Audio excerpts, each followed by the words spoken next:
Welcome back, everybody, to the Scale Success Reptile Podcast. Thanks for joining in, everybody. Today this is the fourth Tuesday of the month, so October is coming to the end. Been a pretty eventful October for us. Busy the last couple months with, you know, vending, just taking care of the animals and all that good stuff. So, quick update to what we got going on in our world is so this past weekend we were at Scales Expo here in West Palm Beach, Florida. So it was a nice local show, only an hour and a half from our house. So that was nice because it's been a lot of traveling for our shows.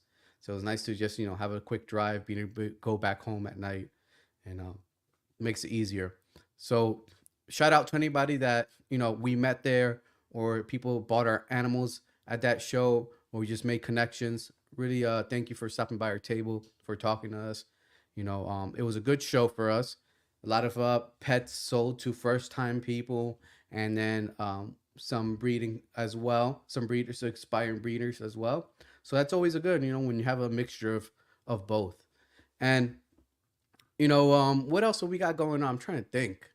The week, couple weeks before that, there was no shows. I think the shows prior to that was the North Carolina show.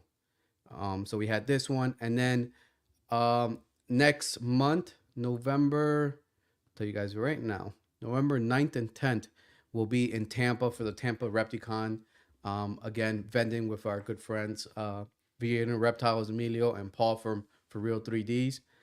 So if you guys are in that Tampa area or plan to go there and looking for hognose, stop by, or just want to talk reptiles, stop by our table, and we'll have plenty of hognose available from pet price all the way up to breeder stuff. So make sure you guys stop by, say hi.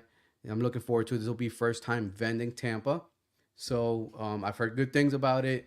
There's a good the good Repticon South Florida family always goes to those, so it's good to see the usual vendors of the South Florida and saying hi. Especially the northern and west part of Florida, where I don't really travel much out there. So I said, like, we got that going on. And then for our collection here, um feeding is done for the adults, and holdbacks and sub adults. Was it Monday was the last feeding for everything, this past Monday, so a week ago. Next Monday they come off heat, and then in a few days they go into brumation. The first week of November they're going to go into brumation. So that's exciting, crazy to think about that. The time frame, it goes so fast. I feel like it was just yesterday putting them out of the brumation fridge and starting to pair them up. You know, eggs came, babies hatched. So full circle again. The good thing about what I tell people is about keeping Western hognose, and the way I do it as well, is that even babies that are hatched this year, and that are my holdbacks, I put them in brumation. So for my personal collection, I get a full 2 month break. So that's pretty cool. Stuff that's for sale is still available for sale. Keep feeding that, but for the majority of the collection goes down to brumation. So we got that going on.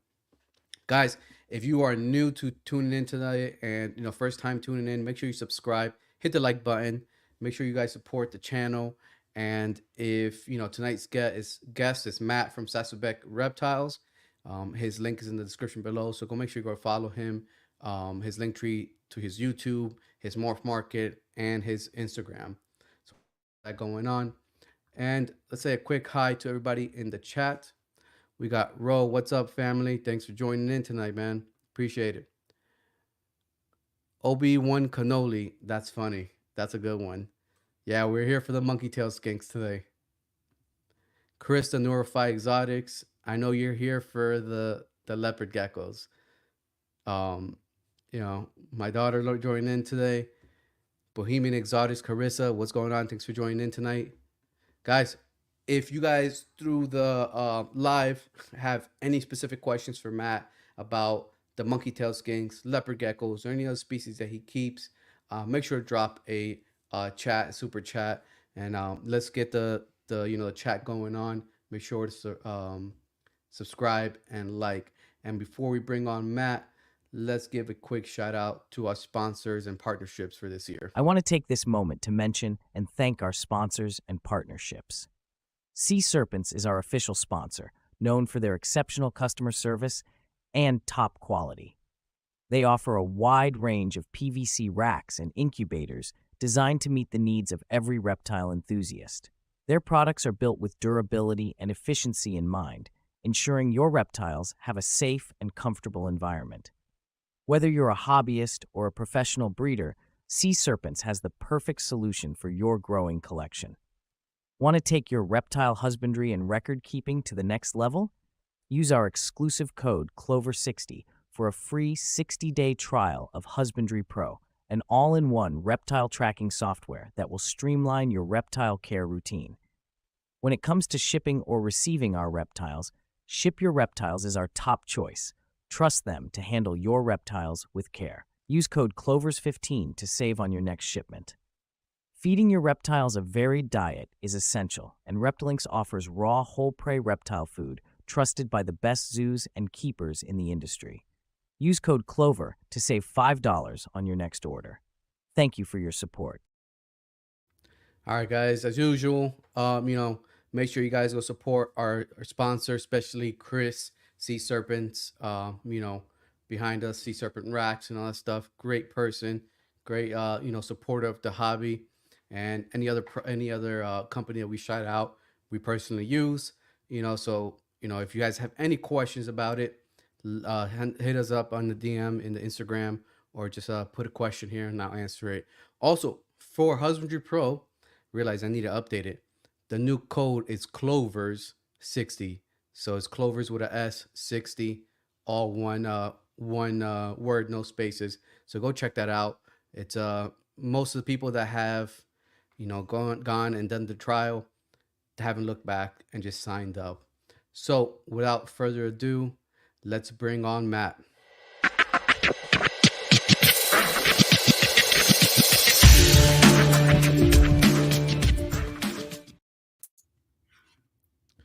Welcome, Matt. Hey, how's it going, man?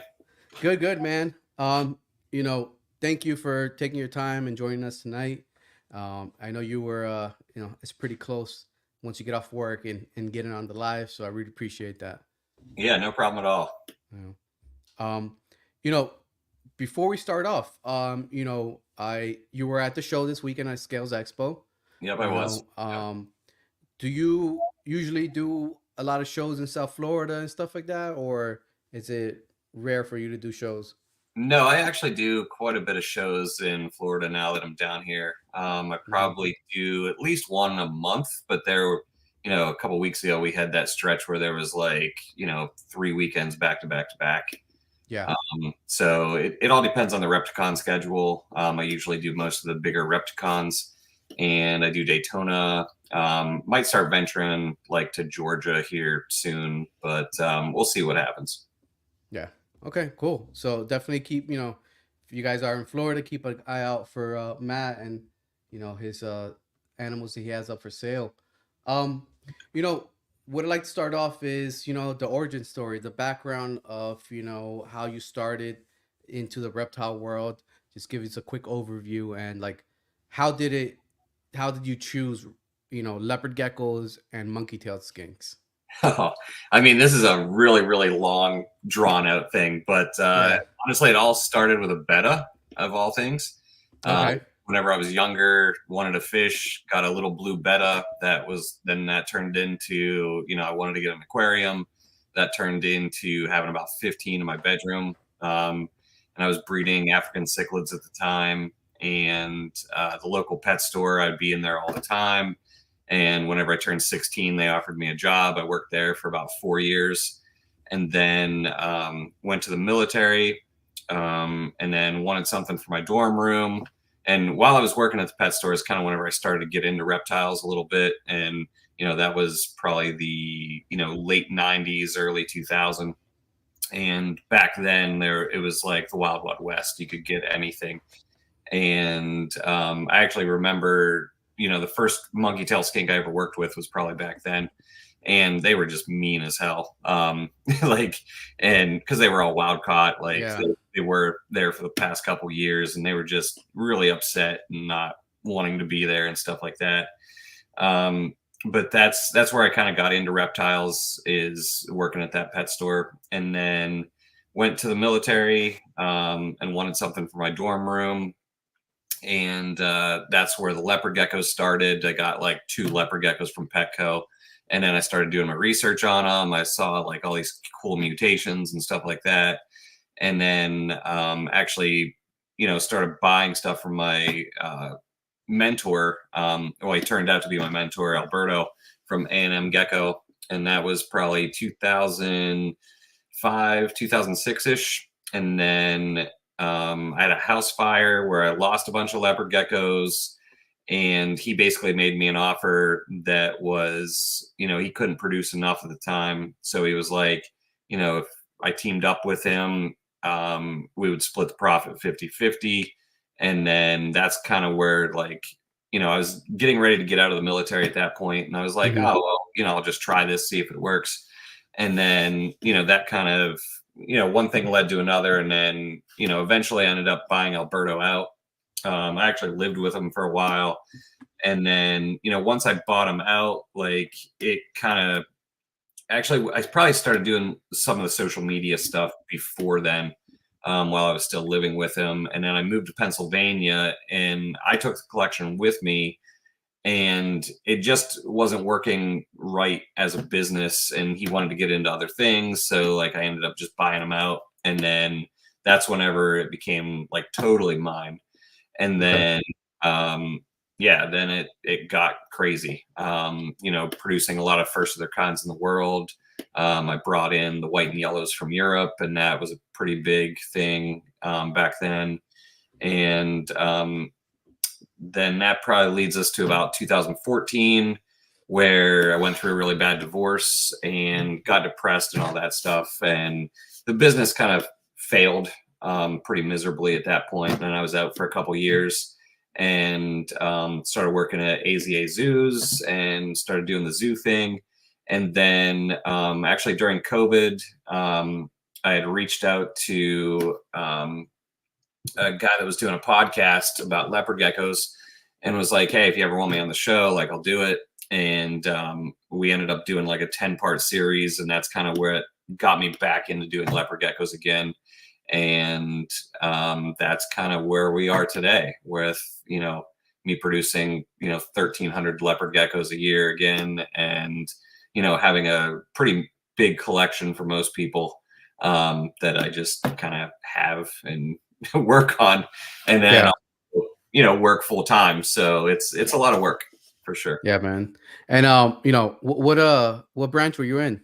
I was in the Army. I was The Army. actually, Okay. yeah, I was actually a vet tech for the Army. So I dealt with like the military working dogs and stuff like that. That's cool, man. That's Yeah, it was, cool. it was pretty Yeah. awesome. Yeah. It was pretty awesome.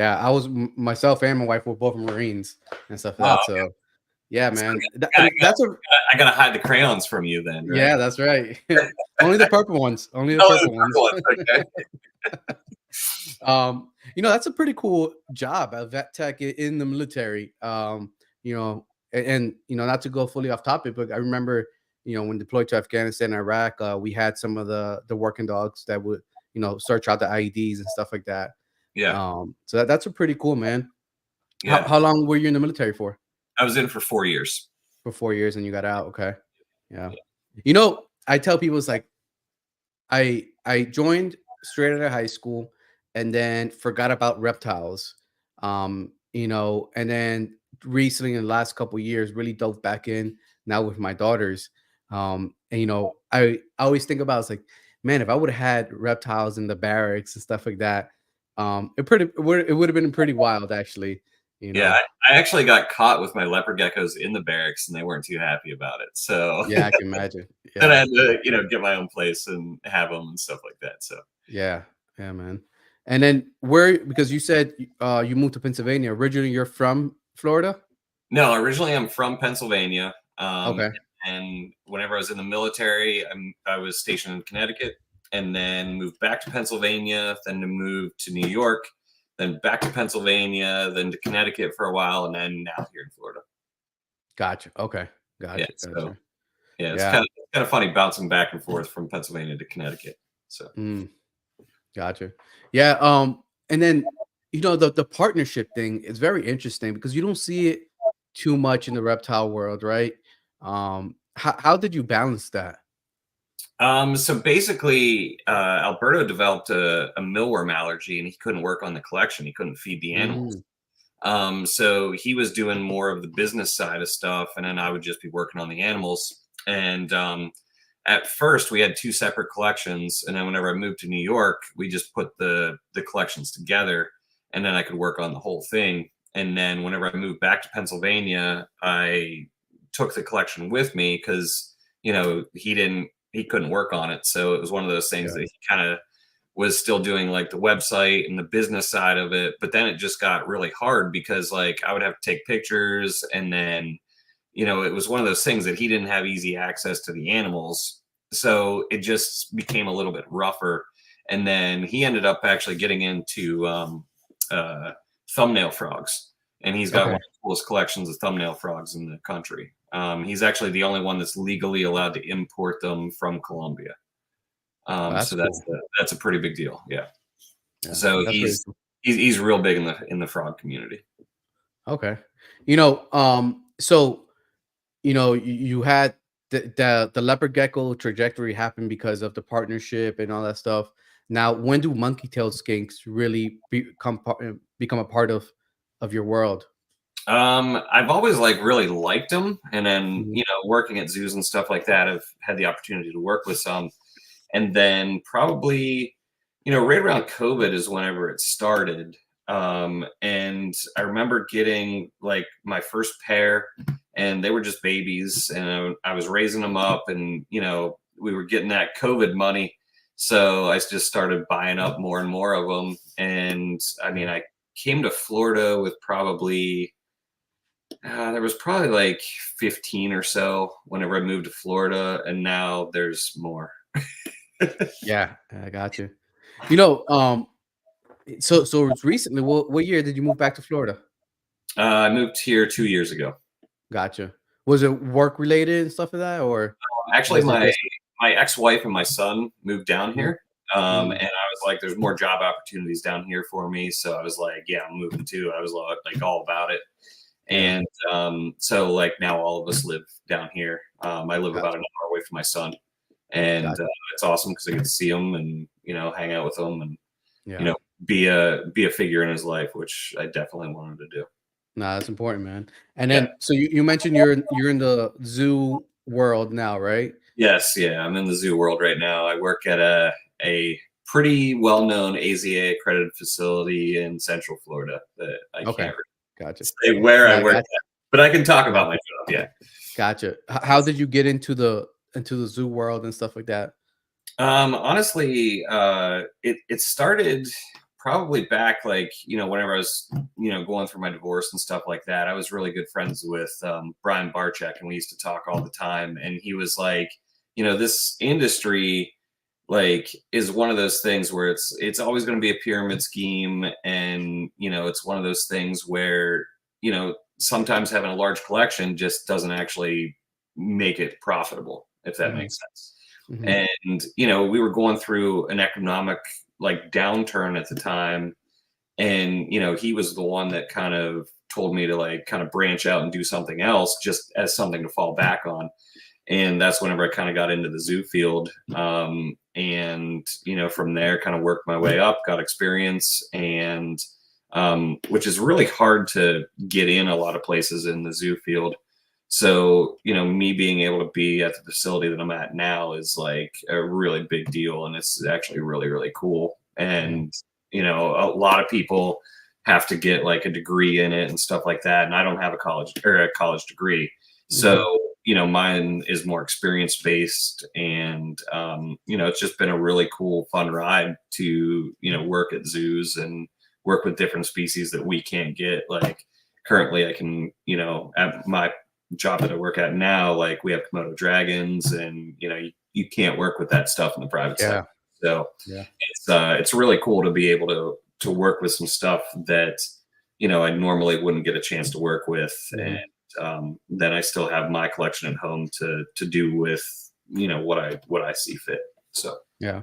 And did you go to work specifically with reptiles, or you just took a little bit of everything? So the first job that I got in AZA or in a zoo was with reptiles. It was actually at Clyde Peeling's Reptiland in Pennsylvania, and I worked there for about 6 months. And at the time, my ex-wife was she was pregnant with our son, Mhm. and she was having like some complications, and it was like an hour drive both ways to like get there and get home. And it was just too far away to be in that situation. So that's whenever I tried to go full time with Leopard Geckos and did pretty well with that. And then the second round of it, I got into I started working at an aquarium that was local. So I was dealing a lot with like marine and freshwater fish, and it was a really cool job.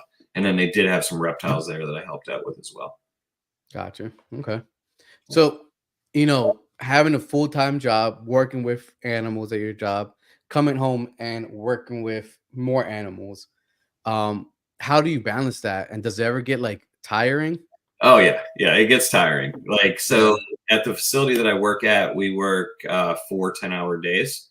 So we have two shifts during the summer, and then in the winter we have like one shift. So the two shifts are from 6 o'clock in the morning to 5 o'clock at night, or you Mhm. work from 8:30 to 7:30 at night. So imagine like, getting up at 5, driving into work, working till 5 o'clock at night, getting home around 5:30 ish because we live about a half an hour from work, and then working on animals until 8 o'clock or so, then unwind a little bit, and it's a long day. And then on my days off, usually working on the animals, and then shows on the weekends. I mean, you'll be at a show for 2 days out of your 3 days off, and then that third day you're like putting away animals, working on the animals, feeding the animals. So it's a nonstop thing for sure. Yeah. Like yeah, you really got to love what you do to be able to live this lifestyle. That's for sure. For sure, for sure. It's definitely one of those passion, jobs. Even in your professional field, it's not, unless you're like probably the head of a program for like a zoo or something like that. It's not like you're not making hundreds of thousands, millions of dollars, right? It's Yeah. a it's definitely a passion career and stuff like that. Mhm. And for me, I like to ask that question because I'm just getting into my third breeding season just with hognose. And one thing that keeps in the back of my mind is like, all right, what's my magic number of, all right, I can work with these animals, keep them healthy, keep up with them, and not burn out, and be like, okay, now it's just work, you Yeah. know. Have you ever gotten to that point in all the time that you've been working with reptiles? Yeah, definitely. There's definitely a delicate balance where you can overhatch, and Mhm, it makes life hard. Um, mhm. and you got to do what you can to stay on top of it. And with my situation, I didn't have the full-time position whenever I started breeding earlier this year. So, I had to breed to thinking that leopard geckos were going to have to pay for my living type of thing. So I did produce like over 1,300 this year, and that's a lot of animals to take care of. Yeah, it Plus, is. plus breeders and stuff like that, plus all my pet animals that I have. Mhm. So it's definitely a lot. It's it it'll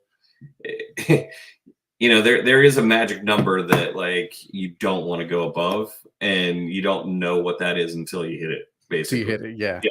yeah. So there has been years where like I produced, it was more than I felt comfortable with, and then I would scale back a little bit and then ramp back up. So there's definitely that delicate balance, and it's all about the efficiency of how you have everything set up. With rack systems and leopard geckos, it's a little bit easier to clean and feed and get through it all. But you definitely have to have good time management and all that stuff.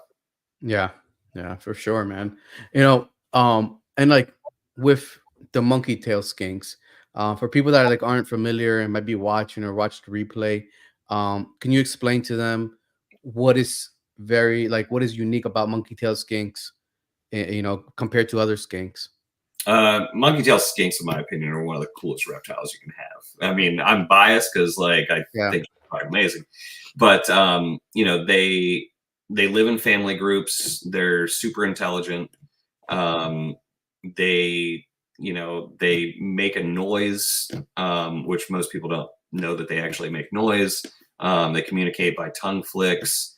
Gestation is 9 months, and you get one baby, maybe two. I mean, yeah, there's been reports of like 3 or 4 babies, but that's like super, super rare.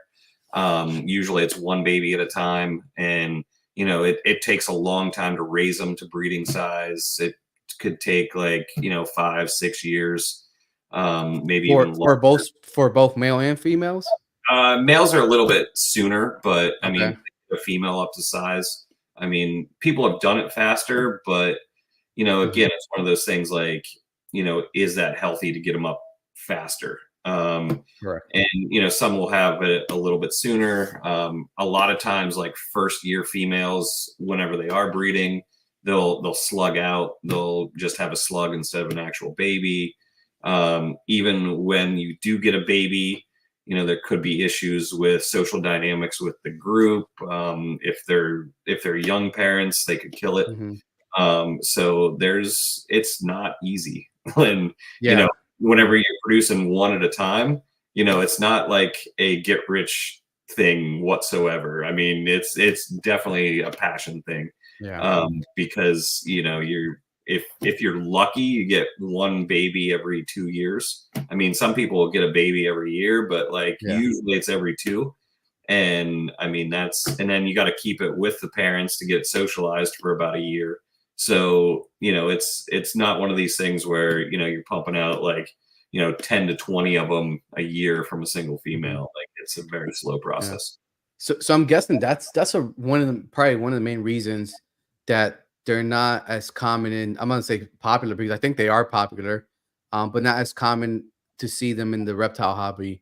Like not like a leopard gecko or a crested gecko and stuff like that because of how long it takes to first grow up a female that's ready to breed and then the production, how long it takes to have a baby. Yeah. With your collection, how many you have about now? I have 37 right now. Wow. 2 more coming next week, and then I have a few females that are pregnant right now. So it could be in the low 40s by the end of the year, probably. That's cool, man. Yeah, Yeah. and I wanted to bring you on because that's one of like when I first saw them, I fell in love. Just seeing them on picture, I fell in love just because how prehistoric they look. Their faces, their eyes, and then the prehensile tail's really cool.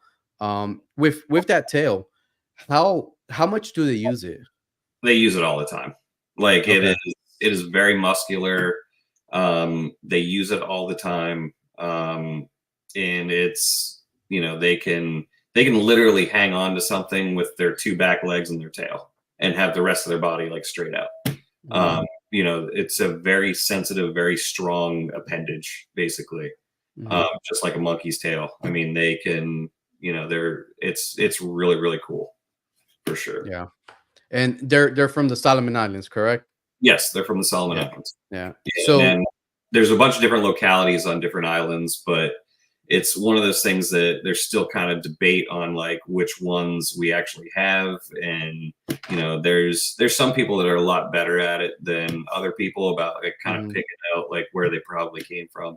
mhm, um, the ones that came into the country the last few years, well, there hasn't been any new ones to come in the last 2 years. And then they okay, were coming in from probably 2019-ish um, to 2022, probably. Like that was probably the last shipment that came in. So like 3 or 4 years they were coming in, and a lot of the ones that came in, I don't think get as big as some of those like ones that were coming in the 90s, early 2000s. The ones that used to come in were a lot bigger, and these ones they must be like a locality that just doesn't get as big. But they're still like Gotcha. super cool animals, and they're probably actually like kind of prettier in a way Mhm. than the ones that used to come in. But yeah, I think they're definitely a smaller locality than what they that used to come in for sure. Gotcha. Probably from a smaller island or something like that. With they're saying smaller, Um, possibly. it does. I don't know if that the island size has anything to do with it. I Mm, think, just from the genetic drift and stuff like that, they just stayed smaller or adapted to be a little bit smaller. gotcha. And then and what's the reason that they stopped bringing them in? Is there like are they protected now? They've always been protected. Uh, Hmm. there's kind of some controversy on why they're not coming back in, but basically the government just shut it down. Gotcha. And I think it was just because whenever they first were coming in, it was very, very low numbers. So it was like, 30 here, 30 there. And Hmm. then towards the end, it was like, 300.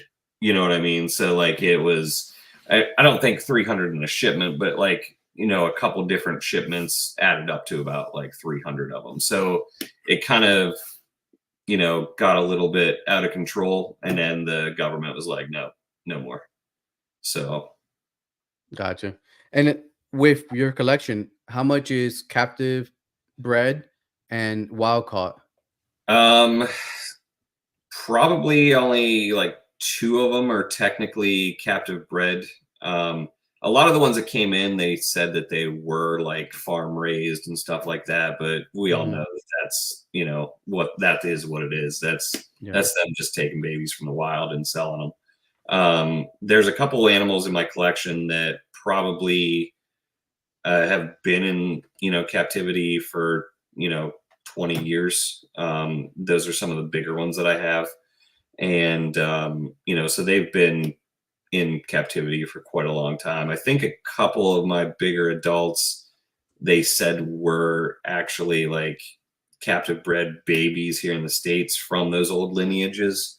But I don't have perfect records of any of that stuff. It's all kind of taking people's words on it. Gotcha. Yeah. So with them not bringing them in anymore, do you think there's enough out in the here in the US where people could produce them, get different lines and cross them back in? Yeah, Or I you think think yeah, there's definitely enough. There's a guy out in California that's been really great to get information from, and he actually runs the Facebook group. His name's Eric. He's okay. got a large colony of monkey-tailed skinks that I think he's on his 8th generation, if I'm not mistaken. So he's Wow. been doing it for a while, and he's got a really good sized group of them. I have my group.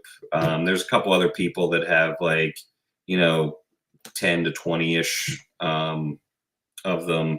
And then, there's a couple other, people that, have decent sized collections. So I think, with everybody kind of working together and, Mhm. there's a lot of people that have like, pairs or trios and stuff like that. The Facebook group that I'm in is actually really, really cool because there's, quite a few people in there and we all share information. It's not like some of the other Facebook groups that they like dog on you and stuff like that. Like Mhm. it's actually very informative and very good. That's cool. I'm gonna definitely have to look that up and join that group so I can get see all those monkey tail skinks. Um, with the what's the temperature like in their native like habitats? I think it's low 80s almost all the time. Low 80s. Okay. And Yeah. then so here in captivity, how are you keeping them? Um, so that's changed depending on where I've been. Mhm. Um, so originally, whenever I was in Connecticut, everything had to be inside. I actually kept them in screen cages by the window, Mhm. and using the heat from the window would actually warm them up and then cool them back down at night. I did the same thing whenever I first moved to Florida because I didn't really trust my neighbors about letting them outside and stuff like that. So I had a big sliding glass door that they were right by the sliding glass door and could get the heat from the sliding glass door. And then now I'm in a great situation now where I can actually take them out, like leave them outside all summer. And then, they're still outside right now, which today it was like 82. And I think we'll get down to about 70, 68 tonight. And they'll be Mhm. perfectly fine outside. And then, once it starts getting cooler, I'll start bringing them in at night because it'll just be too Gotcha. cold. Yeah. So if so for somebody that's keeping them full 100% inside or doesn't have like a window big enough, do they require like special UVB? What's the heat source that you would recommend for that? So I actually hate dome lights and like any type of heat like that. I think it dries Yeah. animals out. And you'll actually see like especially monkey-tailed skinks that have too much heat on them. It'll actually Mhm. dry them out. They'll have problems shedding. They'll lose toes. It's actually kind of a pretty bad situation for them. So I kind of it's hard to tell other people like how to keep them because like Yeah. I get the opportunity to keep them naturally, like outside with like really good heat and stuff like that. So, um, I kind of of the mindset to that is kind of, um, use what you got around you, and keeping stuff in Arizona versus keeping stuff in New England is totally different. Mhm. From the dryness of the environment to temperatures and stuff like that. So, what I do might not work in other areas of the country. So it's kind of hard to tell other people how to keep them because it really all depends on what your conditions are, basically. Yeah. As far as UVB goes, that's always a real big controversial topic. Like I Mhm. think natural sunlight is the best always. Um, UVB bulbs, I mean, they're good for about 6 months. I mean, sometimes, whenever you first, plug them in, the first couple of hours are actually proven to be a little bit toxic for animals because it's like so powerful. Mhm. Um, and I think that these animals are more because they are crepuscular, they don't require as much UVB, kind of like a leopard gecko. There's definitely other animals that need much more UVB, but I don't think these are one of them. Just Okay. because where they are in the trees, they're usually in, a more shaded environment. They're not getting direct sunlight a lot of the time. They're hiding most of the day, and then they kind of come out early morning and at right whenever the sun goes down. So they're not getting a lot of direct sunlight. So they don't really need as much UVB as some other animals, in my opinion. Okay. So when you bring them in, um, how are you providing heat for them? Um, again, I actually just like put them in Just leave my them by the window? no, I actually put them in my leopard gecko rooms, Oh, and okay. the racks make the ambient temperature Yeah. in the room like low 80s, which is like Mhm. perfect for them. So I just kind of again use what I have available that is not heat lamps because I think that's a huge fire hazard. Honestly, it's how you melt stuff. Yeah. That's interesting because like recently, like with selling to especially to pet and people, hog nose and stuff, I always tell people I recommend the ceramic heat emitters or Arcadia has the heat projectors now Hmm. rather than a bulb. I use it. We have bearded dragon, but we use it for that. And since we switched from like a heat lamp that actually projects light and stuff that to that, I saw a difference in like eating behavior and all that stuff. So that's interesting that you're saying about the heat lamps too. Yeah, and that's definitely one of those things where heat lamps definitely dry stuff out. I mean, look at Mhm. the rotisserie chickens at the store that have been under Yeah, lamps all day. They're yeah. be a lot drier, and yeah, I think heat emitting bulbs are a lot better under the tank heating for a lot of your terrestrial animals. Hmm. And it definitely gets a little bit trickier with like my tree monitors and stuff like that, and I use heat emitters for those guys just because it's I think it's a lot better for them. It's a bigger heat area that they're not going to get burned and stuff like that, like Correct. people do. Yeah. Yeah. And then so their what about their diet? What's their diet like? So they eat a lot of like vegetable matter, a lot of leafy greens. I give mine. So basically, like I do a rotation of like three different things in different feedings, basically, where I'll do like leafy greens one feeding. The next feeding will be like mixed vegetables. So it'll be like carrots, peas, green beans, lima beans, I think, in it. And then I'll throw some like fruit in there as well. I've given them zucchini, squash, carrots, pretty much all different types of vegetables, and try to keep it as varied as possible. And then usually 1 out of 3 feedings, I'll use Missouri tortoise chow that I actually like let it soak in water so it's a little bit softer, and they love that stuff. That stuff is like crack to them, basically. Yeah. They absolutely love it. What does that have? Is it grain or is it just like Yeah, like it's vegetable? just it's like a lot of grain, I believe, Gotcha. but it's specially formulated for tortoises, so it's Okay. got fiber in it and stuff like that, and Hmm. I think it's good for them to have it for sure. A lot Hmm. of vitamins and minerals in it as well. Hmm. And then like in the wild, are they eating fruits and any other stuff that you can't really get here?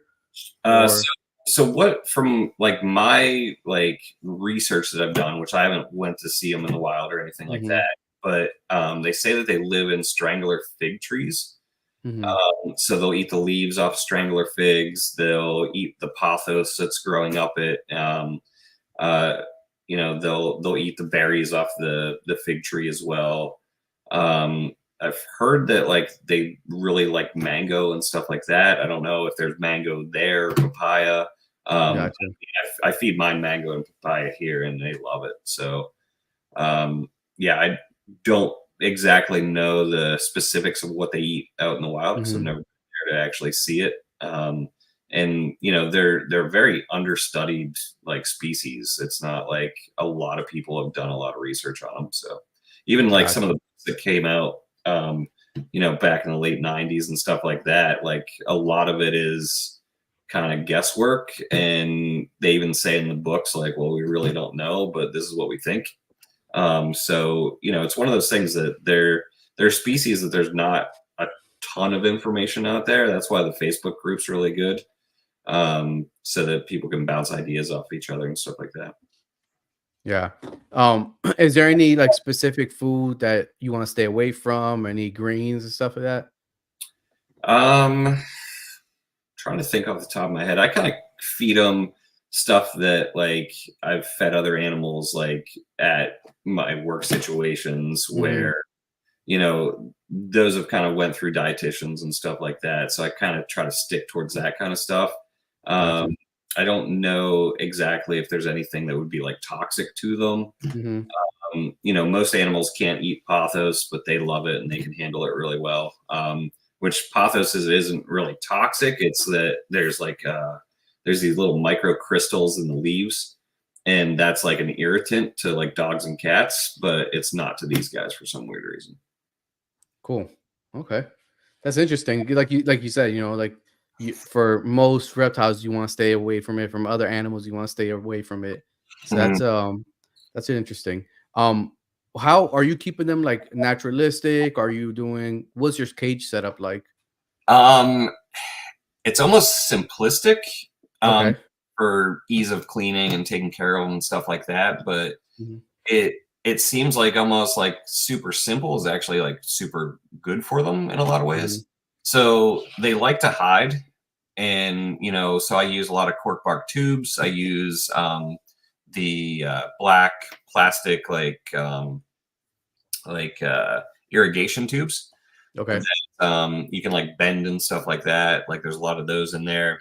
Um, I personally use screen cages because they'll actually like crawl on the screen itself. So I feel like it makes more of a surface area for them as well. Hmm. Um, I actually don't have a lot of just like regular sticks in there because to me, like it might take up a lot of room, but it's not a lot of surface area, if that makes sense. Yeah. Like cork Go. bark tube, you're almost like doubling the surface area just by the tube. Mhm. Um, Mhm. and they absolutely love the tubes. So, definitely they'll hide in those during the day and kind of sleep in them at night, and then they'll do their thing early morning and late afternoon as well. Gotcha. Okay. That's sometimes less is more, right? Yeah. In certain situations. Um, how many breeding seasons have you had with them?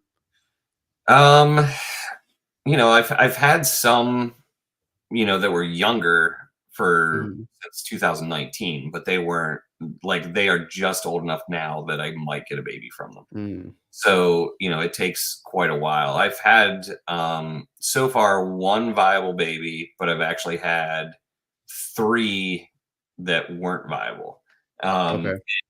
for various reasons. A lot of it has been so like whenever I first moved from Connecticut to down here, I had a pregnant female and I got down here and she had the baby like literally a week later and the baby just didn't make it. So I don't know if like she pushed it out early because of stress or what happened, but it lived about 5 days and I was like heartbroken.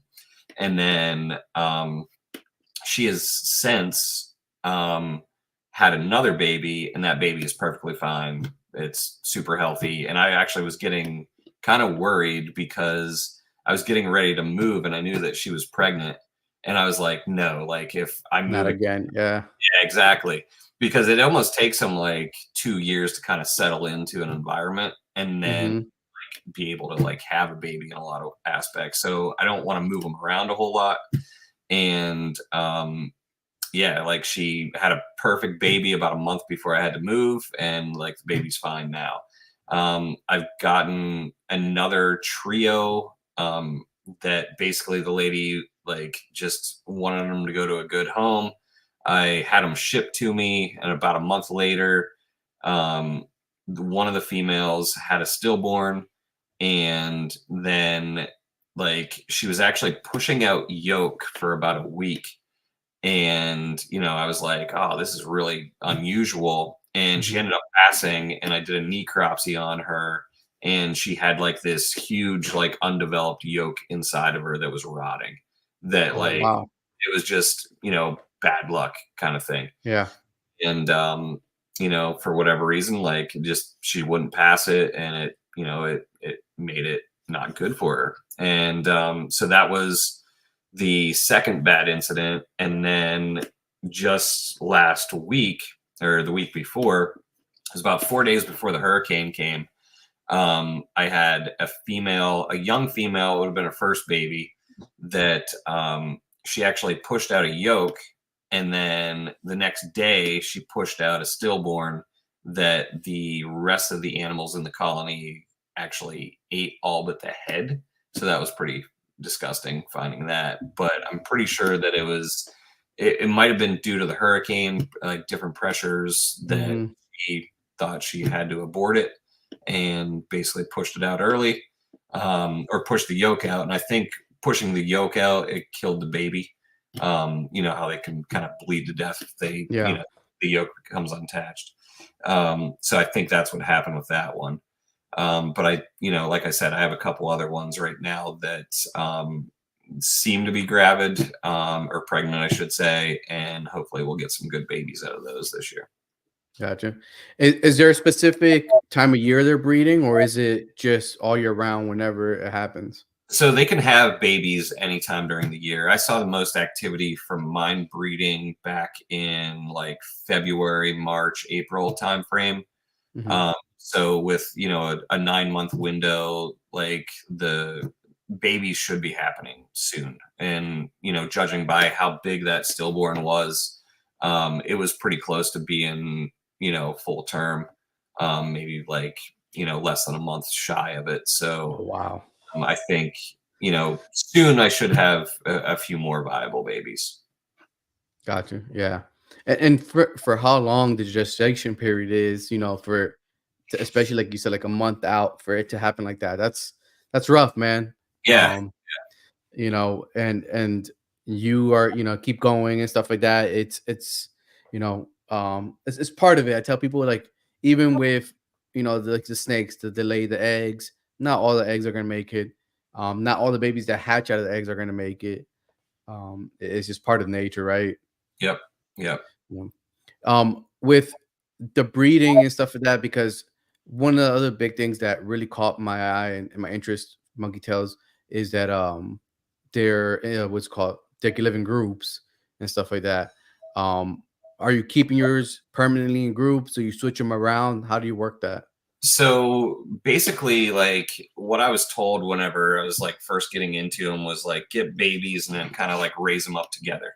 That's your best opportunity to get like ones to kind of pair bond and stuff like that. So Yeah. that's how I started it. Putting adults together, especially if they are raised by themselves, is very, very hard. They Mhm. almost like don't learn social behaviors, and they just don't want to ever live with anything ever again. So that makes it even more challenging trying to get, you know, babies grown up together to be able to breed. I have been able to put it like a couple adults together.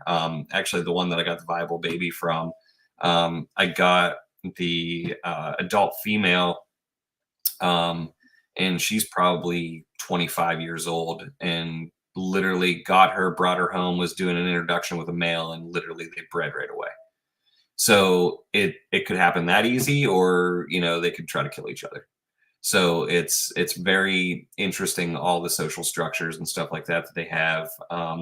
I've got one group that's actually a 2.1, so it's actually two males and a female, and they are more than happy together. I've got other groups that are like pairs. I've got 1.2s, 1.3s, 1.4s. So I'm trying a bunch of different stuff, just to see what the best ratio is. Mhm. A lot of people say 1.2 is the best if you can get it like that. Mhm. But at any point, like the two females could start fighting with each other, and you got to separate them.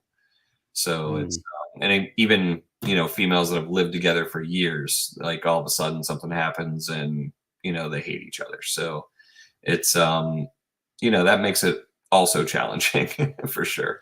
Yeah. And then when they have babies, do the babies just become part of the group? Do you have to move them out? How's that work? Yeah, they become part of the group, and actually, they're better off in the group. They Mhm. learn all the social behaviors, and they'll actually. I've never seen this, but they'll actually eat like the parents' poop. Mm. And I mean, I have seen where a monkey tail is shedding, and another one will come eat the shed off of it, to Mhm. help shed. I mean, so there's Almost like some. a grooming social thing. Yeah, Yeah. it's kinda, like, weird. I was able to get a video of that one time where, like, they were helping each other shed, which was, like, super bizarre, honestly. Yeah. Like, that's super weird. That's not reptilian, that's more mammalian than anything. So, Yeah, yeah. But right, like how many reptiles, are actually live in groups and stuff like that. So it's very even that behavior is really, bizarre for reptiles. yeah. I recently got Madagascar giant hognose, and that's another, that's a snake that you can keep in trios and stuff like that. So, that really interests me how certain species you can keep in trios.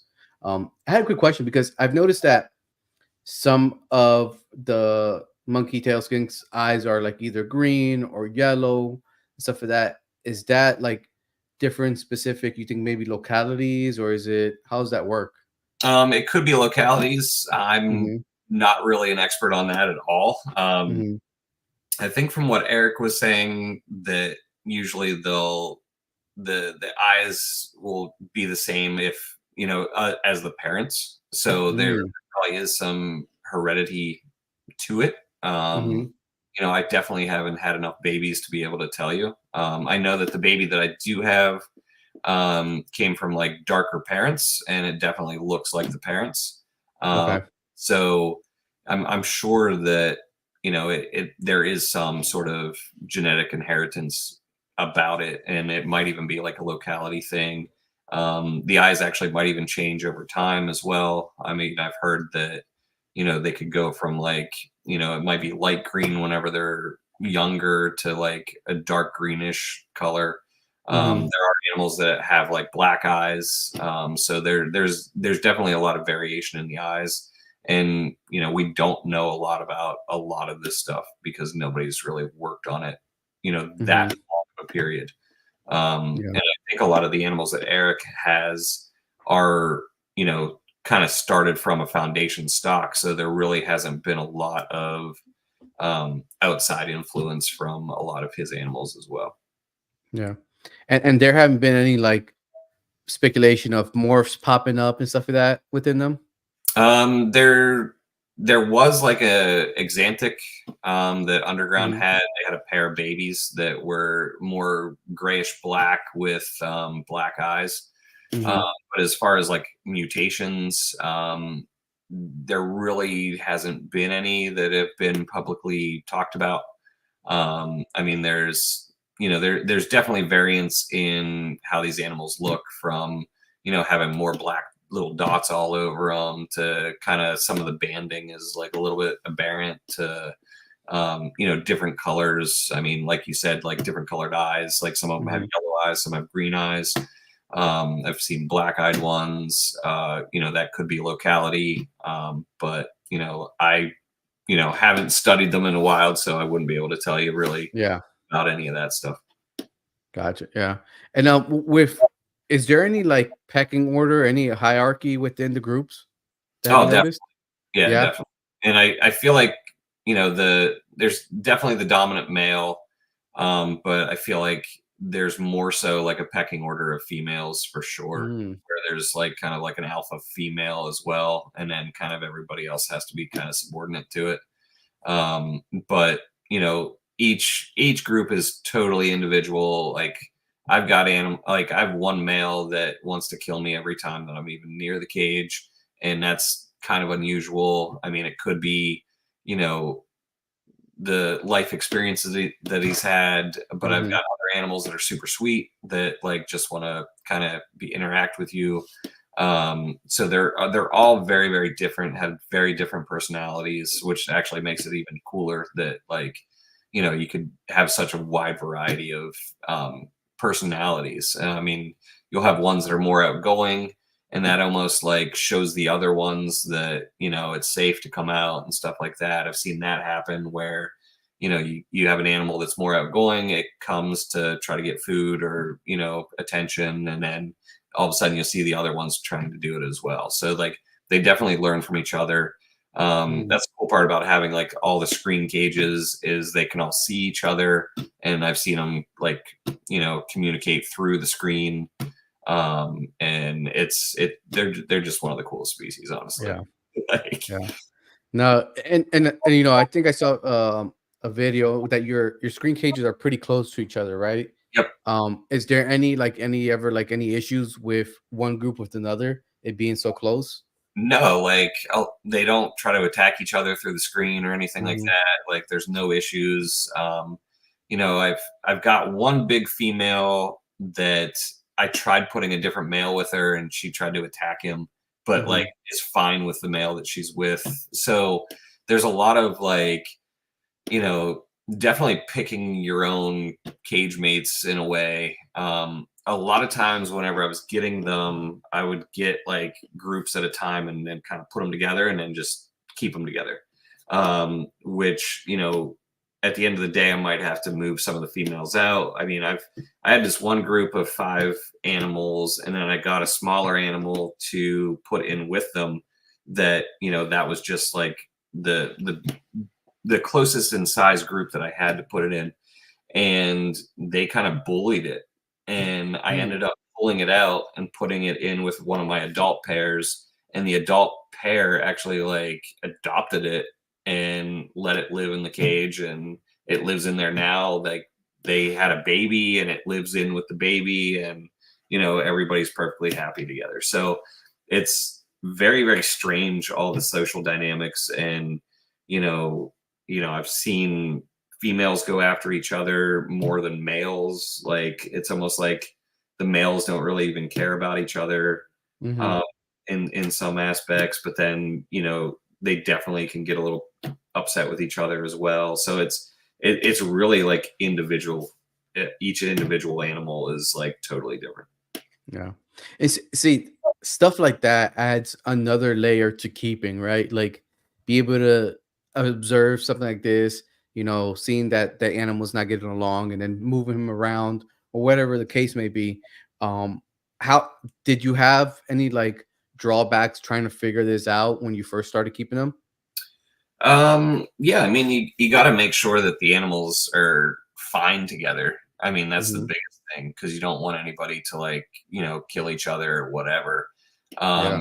And I've heard horror stories of that where, two animals that, have never been together or even been in groups before that were kind of raised by themselves. Like people put them together and they try to rip each other apart. So there's a ton of social dynamics in there, and it's almost like if either one of them feels threatened by the other one, they'll take it Hmm. out on each other. It's the weirdest thing. Like it's definitely very mammalian in their interactions and their social groups for sure. Hmm. Yeah. Yeah. And with the breeding, if it's let's say a 1.2, the male breeds both females. Is there like different, have you seen like two females get pregnant at the same time? Um, right now I've got like a 1.3 that the one female is the one that gave birth prematurely and the animal died. Mhm. There's still another one in there that I think is pregnant. So Mm. he bred two of them. Okay. Um, I've heard stories from Eric where he had this like really cool male back like whenever he first started, and he tried to breed it with 10 females, and it would only breed to two of the females. And then he took those two females out, thinking that maybe it would pick like The more other females ones. to breed with, Yeah. and he wouldn't get any babies at all. And then he put those two females back in with it and got babies again. So like it's even that crazy where you Yeah. could give one male like all the selection of females that it wants, and it'll handpick the ones that it wants to breed with, and you can't force the issue. Like it just won't Yeah. happen. Yeah. So even with taking his favorite females away, like it still didn't happen. So it's not like we see it all the time with like geckos or ball pythons Mhm. or hognose. Like you put the male and the female together, they don't give a shit like Yeah. about each other. Like they're gonna breed with the time is right. And in Mhm. monkey tails, it's just not that way at all. So to go through all of that and then to get maybe one baby, like it's kind of a big deal. Like, and it's definitely not one of those things that they'll be mass produced anytime soon, just Yeah. because of all the social dynamics and all of the extra stuff that has to go into it. It's yeah, it's gonna be, you know, babies It, are hard to come by, yeah. basically. Yeah, no, like I said, I've looked around and stuff like that. And your name came up, especially with, I know Paul and Eddie and stuff like that. So they're like, we know the guy that has them, Yeah. Um, so your name came up and I started following you and researching and stuff like that. With the the breeding, is there any, because the only time I've held one was at a local pet shop here in Miami, and it's funny because I'm holding it, and it was the first time seeing one in person. And as soon as the guy tells me, he goes, "Just be careful, he's bitey," latches onto my thumb. Really, I have a scar from it. Really powerful bite and stuff like that. Is there any weird behaviors like that while breeding happen with between them? So I've got to witness breeding a couple times, and basically the male will kind of do these little like love bites, if you will, like starting Hmm. like back by the back legs and kind of work his way up and kind of like nibble on her a little bit to see if she's receptive. And then if she's Hmm. receptive, they basically kind of do um kind of like a mating that kind of like an iguana where like she'll lift her tail up a little bit and he'll Hmm. kind of scoot underneath her, Hmm. and that's kind of how they breed. But if she's not receptive, he doesn't even try any of that stuff. Like they can Hmm. tell like whenever the female's receptive or not. And having them all together, like I could definitely tell when females were more receptive, and then you would start seeing breeding behaviors and stuff like that. I think on a couple of my social medias, I've pictures of, some of the breeding and stuff like that. Yeah. Yeah. It's, and a lot of times that happens either really early in the morning or like right as the sun goes down and you never even see it. Like you might just find a baby in there one day and be like, oh, I never even saw him breed. Yeah. So it's actually pretty rare to even see that happen. And then you were talking about bite force. I mean, I had like a 2-year-old, so pretty small one. And I have a video of it snapping a baby carrot right in half, which is like pretty freaking crazy. Like the Oh jump yeah. they have, Yeah. like it's no joke. They can mess you up if they really want Yeah. to. Yeah. And like I think this is the testament to like this species. Corey says that he has gotten his first one and he's looking to get another one ASAP. Did that happen with you? You got how many did you start off with? I started off with 2, and then that turned into 3, and then it started like, there was more available, so I started like picking up as many as I could when I could, and I was kind Mhm. of like hand picking like prettier ones, if you will, whenever I was doing that. And then now it's kind of like if you can find one, you better snag it. But a lot of the Mhm. ones that are available right now are males. Mhm. Most people aren't letting go of females just because that's kind of what you need for this Yeah. process to happen. So Yeah. I was in Dallas, the spring Dallas, NRBC Dallas earlier this year. Was talking to a couple and they were looking at the hog nose and stuff like that. And I don't know how Monkey-Tailed Skins came up, but they're like, yeah, we have them. We just had a baby. And you know, I was like, really? They're like, yeah, we could bring one tomorrow if you want one. Um, but the price was pretty steep on them. yeah, So I was like, I can't, just yeah. wasn't the right time. But it's crazy how that the opportunity came up, and I think they had two babies available. They weren't sure if they were male or female. So that's another thing too. How can you easily sex them when they're small? I can, but it's like one Okay. of those things that you gotta know what you're looking at, I think. Hmm. And for a lot of people, it's very, very difficult to sex them. Hmm. I can I can tell just by like side views of like the base of the tail, Hmm. which a lot of people can't. I mean, it's a very, very small um, difference, if you will. I mean, they're not very well endowed. It's not like you see these huge hemipenal bulges. Yeah. Like they're little guys. So, um, but yeah, I mean, I could even like send you. I don't know if you can pop up a picture while we do this or Yeah, not. I can. Yeah, I definitely It's can. right there. Let me see if I can't send you. Yeah. Try to email it to me because I could bring it up on my computer, or to Instagram, whichever the two. Okay, let me see if I Yeah. can just Instagram it to you because yeah, and then I can show you like what to kind of look for. Hmm. Hold on one second here. And while you're showing that out, I Let's see saw a picture of them breeding here on your Instagram. on the Instagram. Yeah. Yeah, so I see that nibble that some other species, lizard species, do as well, right? Yep. The back of the neck and stuff like that. Now, this guy looks a lot smaller than the females. Is there a different size between the sexes? Yeah. So the females are actually like much larger Hmm. typically than the males. So you know, I've got an adult female that she is actually almost 1,000 grams. Like she goes above and below 1,000 grams, and like the largest male I have is like maybe 700 at its heaviest. So Gotcha. it's a huge difference. And I mean they can.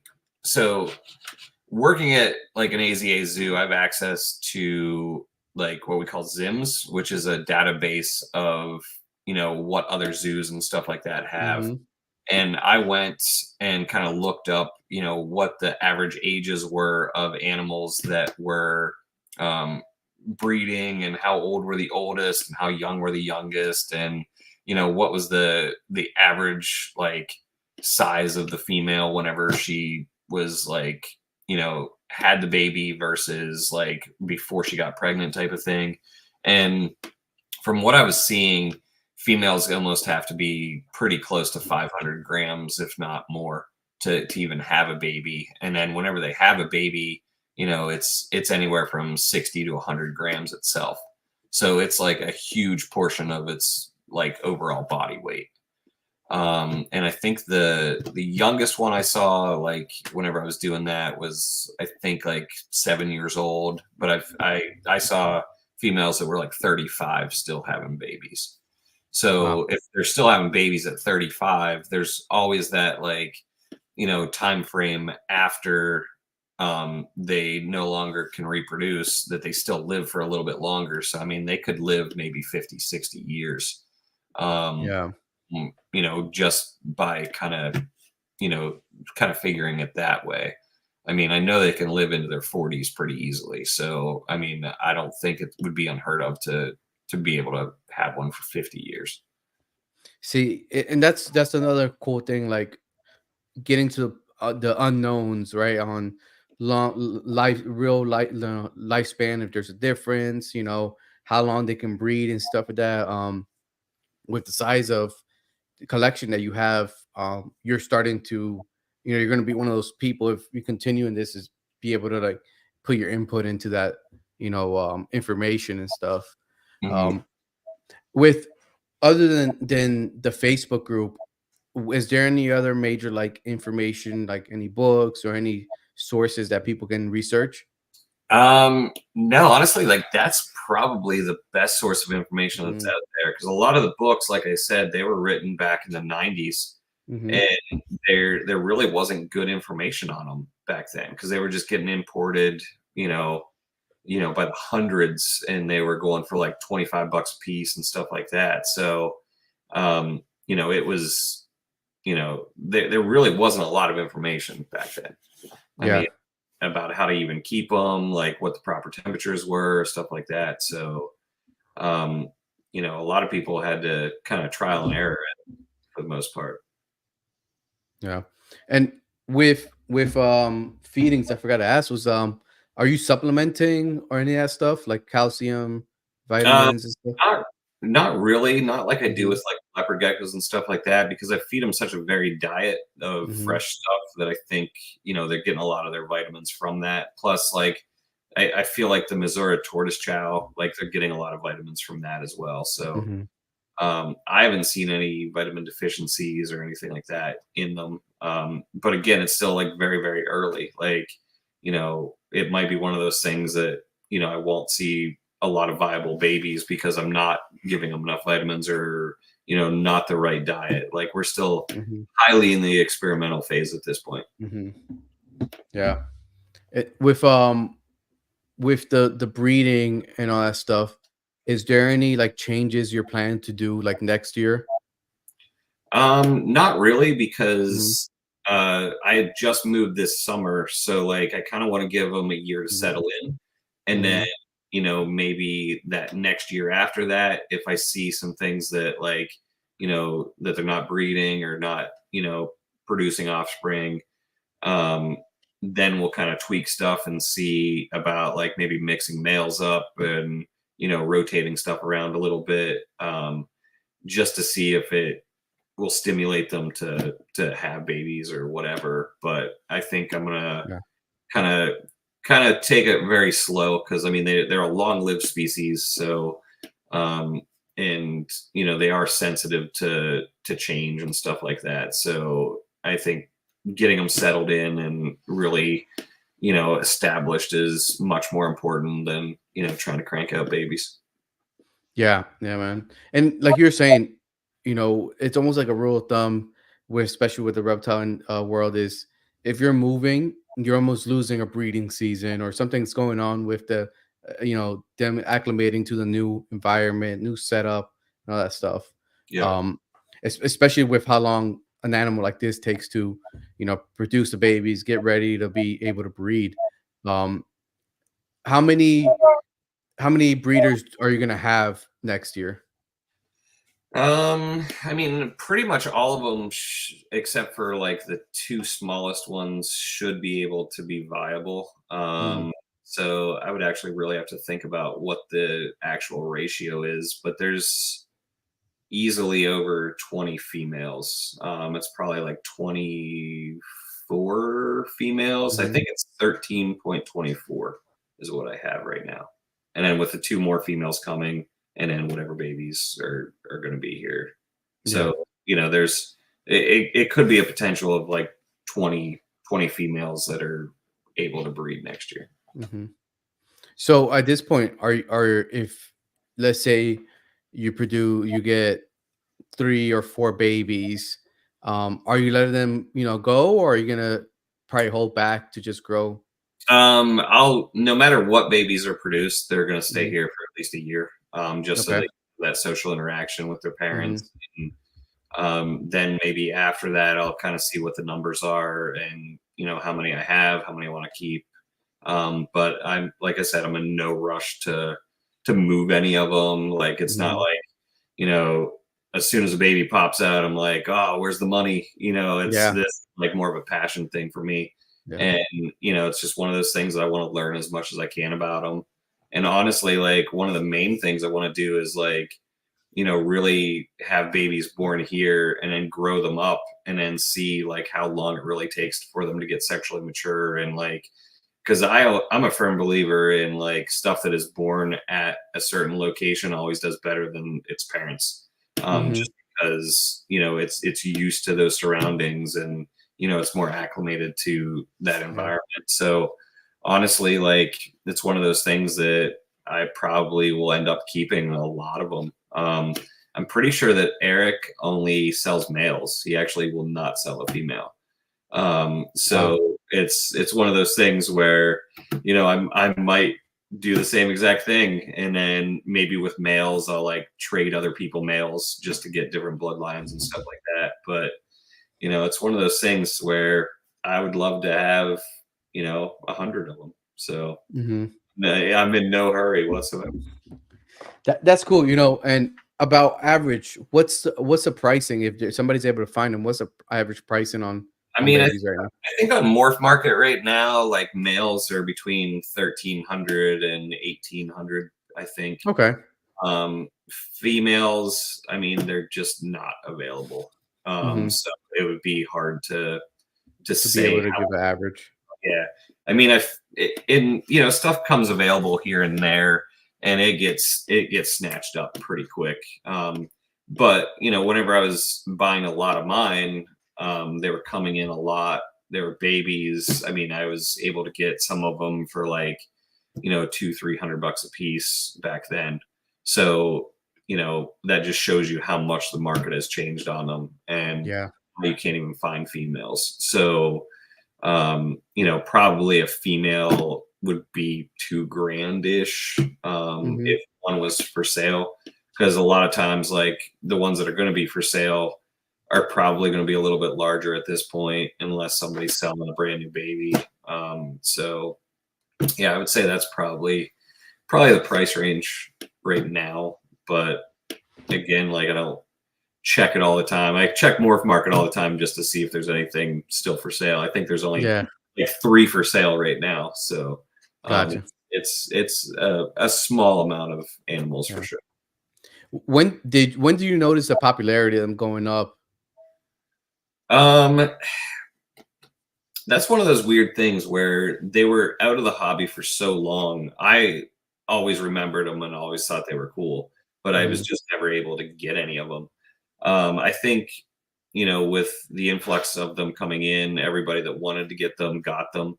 And, I think a lot of the people that have them out of love and not out of like, oh, I'm going to, have babies and sell them for 2 grand a piece. Like, Yeah. so it's definitely like a weirder um animal to have just because like a lot of people that have them out of the love for having them because they're not Mhm. like it's not a like I said, it's not a money making thing with them. It's like just an animal that is like super cool to have, and people have a pair or a trio. And some people have like multiple pairs and trios. And it's just a whole different vibe than you know most of the reptile industry where Yeah. it's all about fancy colors and you know, how much it is and what it's worth. And it's kind of nice to not have it be about like the value of the animal. It's about like the animal itself, if that makes sense. Because No, for sure. you get those people that get into a certain animal just because they think they can make $1 million on it. And we Hmm. all know to make $1 million in this industry, you got to spend three. So, Yeah, yeah, so yeah, it's and it doesn't come easy, no, man. It doesn't come yeah. easy. So, you know, it's cool that it's a species that, you know, is kind of out of that like spotlight, if you will, of a monetary thing. And it's more of like Hmm. people have them because they love them. Yeah, and you see, and that's one other thing too. Like where I've haven't, like you said, I probably can go find one on Morph Market today and stuff like that. But like one of the biggest thing was when I saw them, I saw that they're communal and stuff. I go, okay, I want to have enough space to be able to put them up in a communal, have enough space and stuff like that. So that's another reason I haven't really jumped into getting one yet. Mhm. Um, and I think it's like you said, it's one of those passion project things that you keep them because you think they're cool, right? Mhm. And if you get a baby, wow, right? Like it's not Yeah, even, yeah, I'm pretty sure you're not counting like, okay, I'm gonna get this many babies. It's not like you can with leopard geckos and other species and stuff, right? yeah, exactly. And it's like I said, like I've had more bad luck with babies than good luck. So like it's one of those things where like I definitely am not counting my babies before I actually see them and they're like Hmm. established for a little bit. Hmm. Yeah. Have you been, um, you know, been getting contacted and stuff like that to see if you have available or if you're willing to sell some of your stuff? Here and there, but I think like a lot of people know that I'm just not going to sell any, so like they don't even ask. So, you know, it is kind of interesting because like I do leopard geckos for monetary value, and you know I sell those and stuff like that. But I actually Hmm. have a lot of other stuff that like I have just for pets, and you know if they breed, cool. If they don't, like that's cool too, because you know, because I have like my yellow tree monitors, which actually the hurricane stimulated. Or what's up, Will? Yeah. Um, so I have a pair of yellow tree monitors that are adults, and then I have a smaller pair. And the smaller pair, honestly, is like they're like family pets, so I don't even know if I'd ever sell them. So Hmm. like it's actually kind of interesting to be on the whole spectrum of yeah, I breed these ones to sell, and then I have all these other ones that are just kind of like my pets and stuff like that. Yeah. Like I just got into tarantulas recently, and like I don't really have any inkling to try to breed them. And actually, the species that I got, like it'll take like 5 to 7 years to even get them up to size to breed them if I wanted to breed them. And it's more like have them just to have them, and they're Hmm. super cool. And like I went really really niche on the tarantulas, so they're actually the Indian ornamentals, and there's only like 14 species. And in true me fashion, I already have 9 of the 14. So, Nice. and that's just from since Daytona. So like it's one of those things. I was like, oh, there's this really cool, pretty blue tarantula, and like I got one, and I was like, oh, look at all these other ones in the same genus. Like, let's just get all of them and collect them like Yeah. Pokemon cards. You Um, know, that's another thing that's been on my hit list too, tarantulas. And like I go and I look and haven't I've been pretty good about like, waiting to get something new. Like one of my biggest things was having two breeding seasons of hognose. I was like, okay, if I have two successful breeding seasons, I got it pretty much figured out and stuff like that. Then I'll add another couple species. And this year I added Barons, I added Madagascar giant hognose, and stuff for at least, to grow and breed. But yeah, I think people that, always should have just some pet yeah, animals too, not don't breed everything. yeah, yeah, We have a bearded dragon that my wife's pet, and he's in a 4x2x2 enclosure in the middle of our living room. yeah. He's the king of the house. Yeah, I Um, actually I have a bearded dragon as well, and it's like our garbage can where we just throw the extra roaches or whatever to yeah, it. And And then I got all kinds of like other geckos and stuff like that. And it is kind of funny because I am pretty good at like reproduction of animals. That literally like everything I get seems to breed. So like, Hmm. it gets pretty funny whenever I'm just like, oh yeah, I hatched out another new thing that I've never bred before and stuff like that. So Yeah. it's pretty cool. Yeah. With the monkey-tailed skinks and stuff, um, like you said, you're if you could have 100, you will have 100, right? Yep. Um, space wise and stuff like that. How do you work that out? How would you work that out? So right now, like the caging that I have is probably smaller than what I want to have them in, like Hmm. long term. I'm actually looking into building some new enclosures for everybody. And probably my ideal would be for a group maybe doing like a, you know, like a 5 foot by 3 foot by 4 foot like enclosure, maybe even bigger for each one of them, maybe like a 6 by 4 by 4. But we'll see like how I want to set them up going forward. But I'm Hmm. going to build some enclosures outside where they can really have a lot of room and stuff like that. Which it's kind of weird because like they don't use a lot of room, and a lot of times they like laying with each other as well. So it's almost like you give them a lot of space and they might not even use a lot of it. Yeah. So I'm going to experiment with some different sizes and different things, and build some outdoor enclosures for them.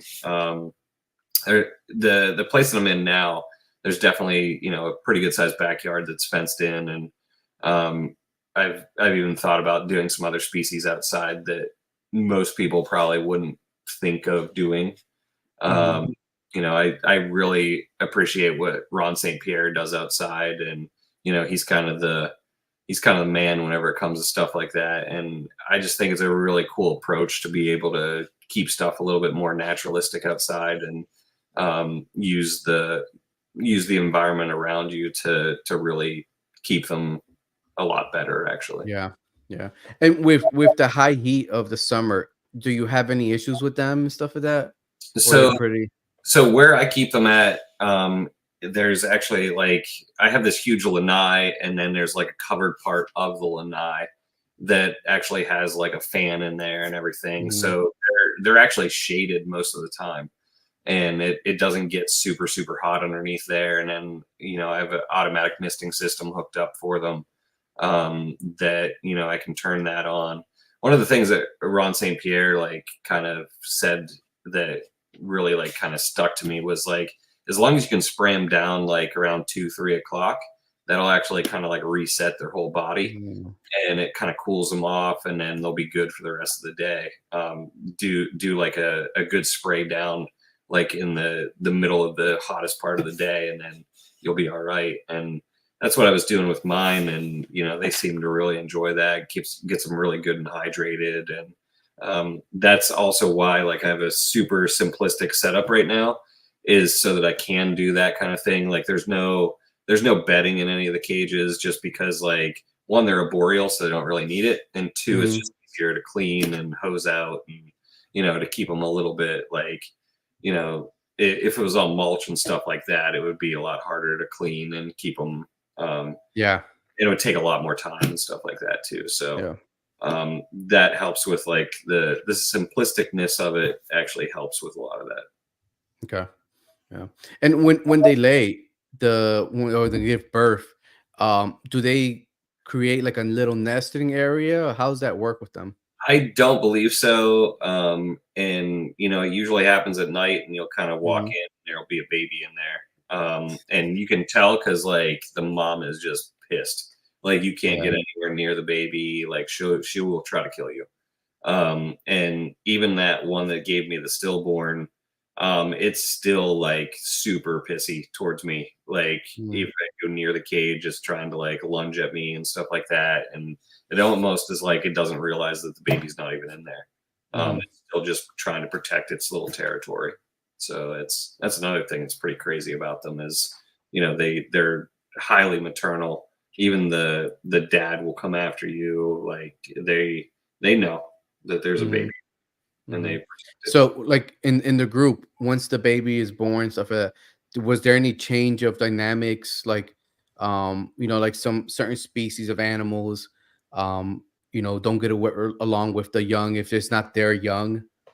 Have you ever seen anything I like that? So that's the thing is that I don't know is if I start having like these bigger groups of Hmm. females, if they would, you know, go after the baby or not. I don't Hmm. think it'll happen. I've heard from other people that have them in group situations that, multiple females will have babies in there and they'll all kind of protect them together.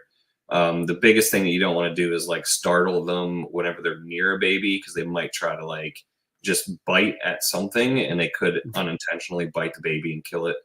Um, Hmm. so it's one of those things you got to be pretty careful whenever you know that there's a baby in there because you don't want the baby to accidentally get hurt.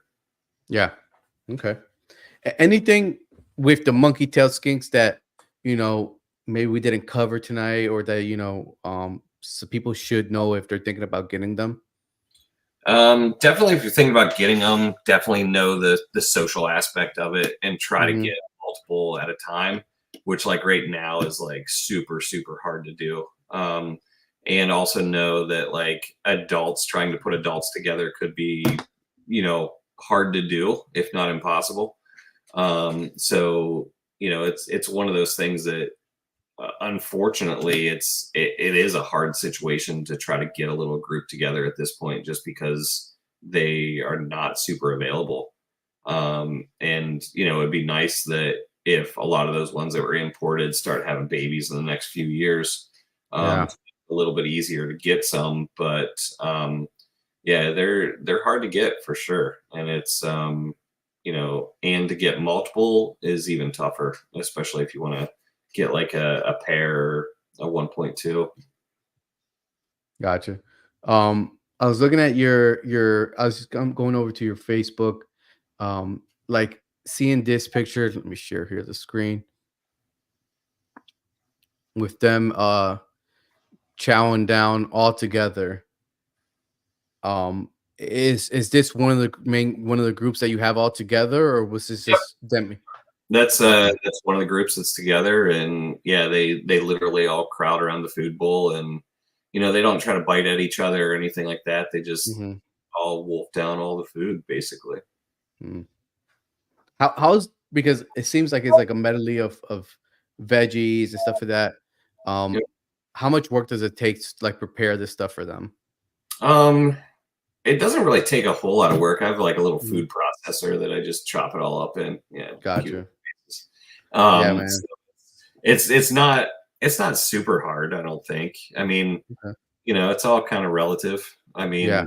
mean, I have to feed, milk like I usually feed off about 20 to 30,000 millworms a week to my leopard geckos. So like, taking 10 minutes to chop up some vegetable matter Veggies. Yeah. monkeys, it's nothing. You know what I mean? So Mhm.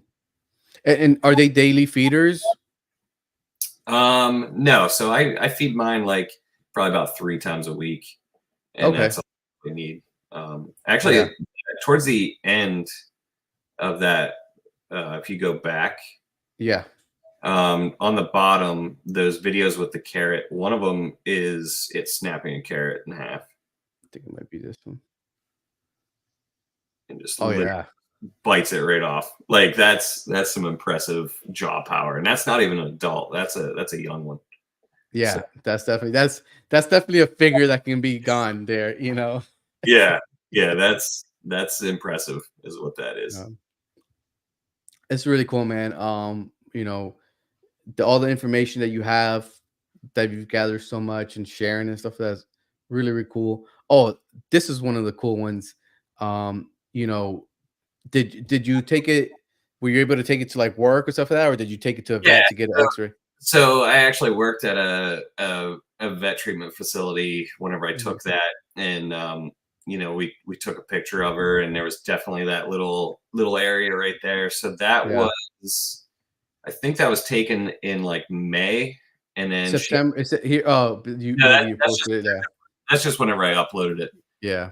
But that was taken in May, and the baby wasn't born until September. So that's why like you don't see any bone formation or anything like Mm, that, because it wasn't calcified yet to really mhm. see anything. But that's where the baby was sitting, was right there.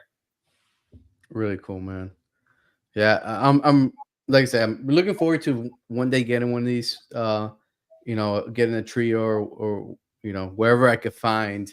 Um, but any do you have any like specific like plans with them on how many you want to actually breed or produce one day, or it's just wherever happens, that's it happens.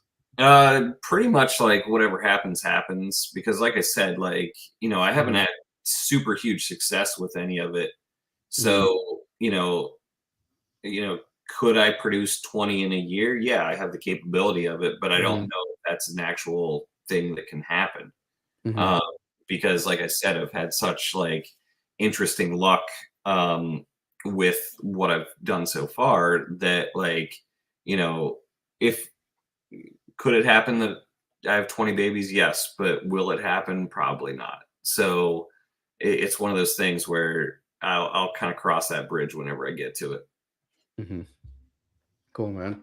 And I want to move over now to a little bit of the leopard geckos, because you're producing good quantities of them. You have some really cool, like high orange, some really cool colors, stuff like that. I don't know anything about leopard geckos. Um, and one thing I was going to ask you about, and I totally passed over, the name SaSobek Reptiles. How does that come about? Okay, so the Sa, which is here. Um, Hmm. so Sobek is the Egyptian crocodile god with the Hmm. head of a crocodile and the body of a man. And then Okay. Sa means son of in ancient Oh, Egypt. cool. Yeah, so Okay. it's like basically son of Sobek. Um, Gotcha. yeah. And my here's another stupid but interesting story. My first pet reptile actually was a baby American alligator, and his name was Sobek. So that's where it all kind of started. Uh, So yeah. Hell of a first pet, you Yeah, know? right? I didn't think that one through very well. But, living in Pennsylvania, that's just, like, what we were able to get. I mean, Yeah. in late '90s, you could just have a baby American alligator for 100 bucks. So, Yeah. yeah. Yeah. I wanted to bring up this leopard gecko. What is going on with this here, this high colors and stuff like that? Can you give me a quick So overview of it? so that one is a, Tremper white and yellow Joker project. So the white and yellow is a gene that kind of pastels out everything. The Joker Hmm. project is basically a bunch of polygenetic stuff. That's what causes the stripe down the back. And then the Tremper is the form of albino that it is. In leopard geckos, we got 3 strains of albino that do not cross. If you breed them together, you just get normals. And this is the Tremper strain. Okay. Gotcha. Um, with leopard geckos and stuff like that, how many years did it take you to get here? Because it seems like it's one of those animals, especially like line breeding and that stuff, right? Yeah, I mean, this animal was definitely the best one out of that pairing. Hmm. I've hatched out other really super cool things that are more like genetically perfect than like say this one. This one's just Hmm. pretty flashy, honestly.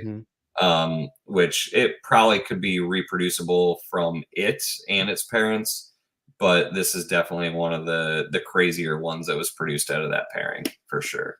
But I've Yeah. got other lines of stuff that are definitely more consistent and more, um, more predictable about what comes out for sure. Gotcha.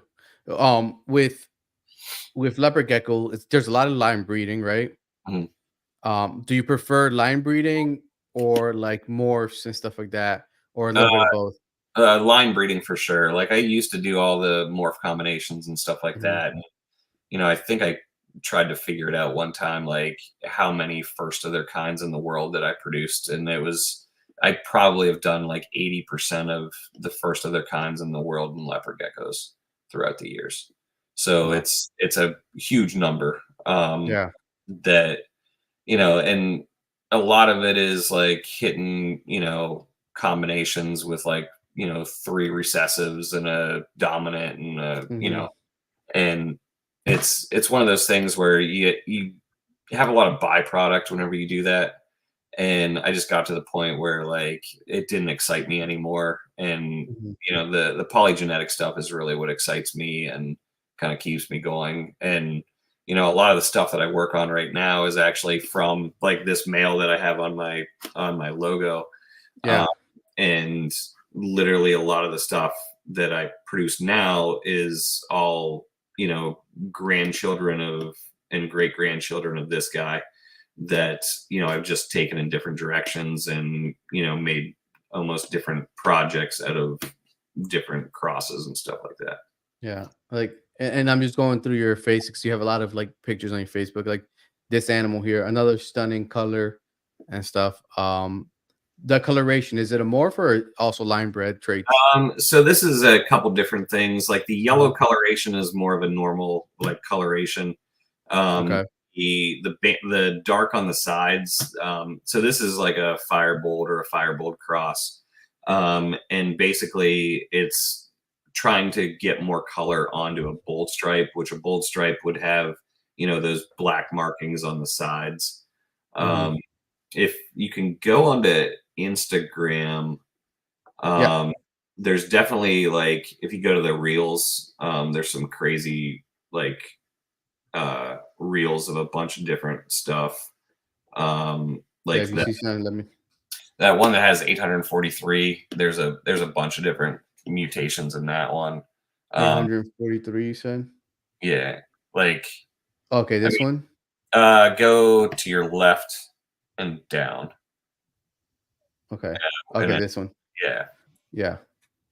So like that is a Dark Knight project. So that's my Joker line crossed to Black Knight. That's the same thing. So the goal is to have a red stripe down the back with like lavender sides. So like that Mm-hmm. is more of what I'm going for, but darkening up the sides a little bit. It's still kind of in the infancy of it, so I think next year we'll be able to hit it pretty good.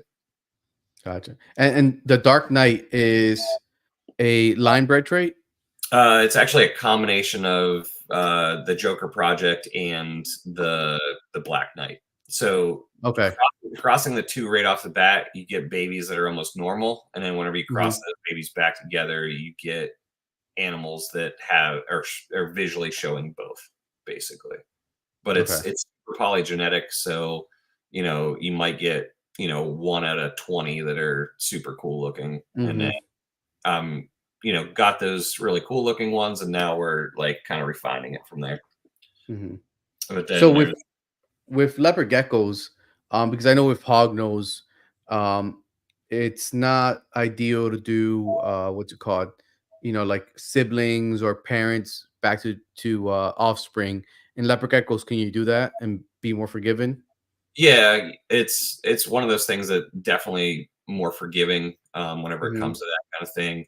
So what I do a thing called that I call like braiding, basically, is Hmm. where I will take like you know a dad and a mom, I'll breed and get babies from that. I'll take like a male baby, breed it back to mom. I'll breed the dad to the daughters. I'll breed the daughters to the brother, and then I'll keep doing that down the line, and then I'll add in a male from one side and another male from another side to get different looks, and then I'll just keep doing that back and forth, and it's almost like French braiding in a lot of ways, so that it's outcrossing as you're line breeding as Hmm. well, and you're condensing some of the colors and keeping the patterns and stuff like that. Um, it's pretty complex, but my dyslexic personality can handle it. So Yeah, yeah. You see, that's like with the hog nose, there's a good amount of line bred traits, color, pattern, and stuff like that. We got a good amount of morphs, especially even just discovering, more in the last couple years. But those polygenic and line bred traits make such a difference. yep. where like if you I think if you breed just specific for color morphs, or maybe we only have two incomplete dominants in hognose, and one is pattern and the other one's another color. But if you only breed, I think for those genetics, you're gonna eventually reach a like a plateau. Adding like the line bred traits, it's a must. Mhm. You know. Um, yeah, and let me see, because I'm okay. So this gecko here, what's the causing it almost like to be translucent? So those are Tremper albinos, or the first two there were Tremper albino Hmm. projects that have the stripe. There's a baby firebold. Um, that's another black knight, or black dark knight project. This Yeah. one's two striped babies that are Trempers. Another firebold baby. But you can see like the look that I'm mainly going for is having that stripe down the back. Uh, Hmm. these guys are from another project that's different. Hmm. This is a white and yellow version. These are actually both white and yellow versions of those projects, where you could see where they're all pasteled out. Yeah, just a lot of different craziness, and I like color and pattern. So, Yeah. and keeping the stripe perfect on the back is definitely harder to do, because it'll break up and you'll have jungles and broken stripes and stuff like that. But to get them to stay pretty perfect, it's a little bit harder to do. See how like that one's kind of wavy instead. Yeah. Yeah. Um, the more perfect the stripe, the more the animal's worth, basically. And then like this one has a almost 100% carrot tail, the orange on the tail. Uh, Hmm. so that's another desirable trait. This one's a Black Knight project animal. This one also is more orange, bred for more Yeah. orange. So See, this is a cool animal here too. yeah, with a reverse stripe on it. Yep. Hmm. Hmm. Yeah. Yeah. See, reverse stripe. That's one of the like the polygenic what's it called, patterns that I'm working into some of the hog nose and stuff like that. And it's really cool to see what you can work. I think the patterns and the colors in situations like that. Mhm. With leopard geckos, and being you doing leopard geckos for such a long time, what has kept you in the leopard gecko world? Because it seems it's not, I'm gonna say it's not the most popular pet currently in the reptile world. Yeah, You know. it's not like definitely crested geckos are probably the top of the gecko universe Hmm. right. But leopard geckos have just always had a spot in my heart, and I've done some really cool stuff with it, and kind of made my name with leopard geckos. So it's one of those things where I definitely have people that still remember me from 15, 20 years ago. And it's kind of cool to have that longevity, and um, be respected in that industry and stuff like that. I always Hmm. like joke that I'm basically like you know in a subculture of a subculture of a subculture, in breeding leopard geckos, because it's like it's not only like the subculture of leopard geckos, but then of geckos, and then of reptiles, and then of Hmm. animals. And so it's a very, very niche thing that I've just kind of created for myself.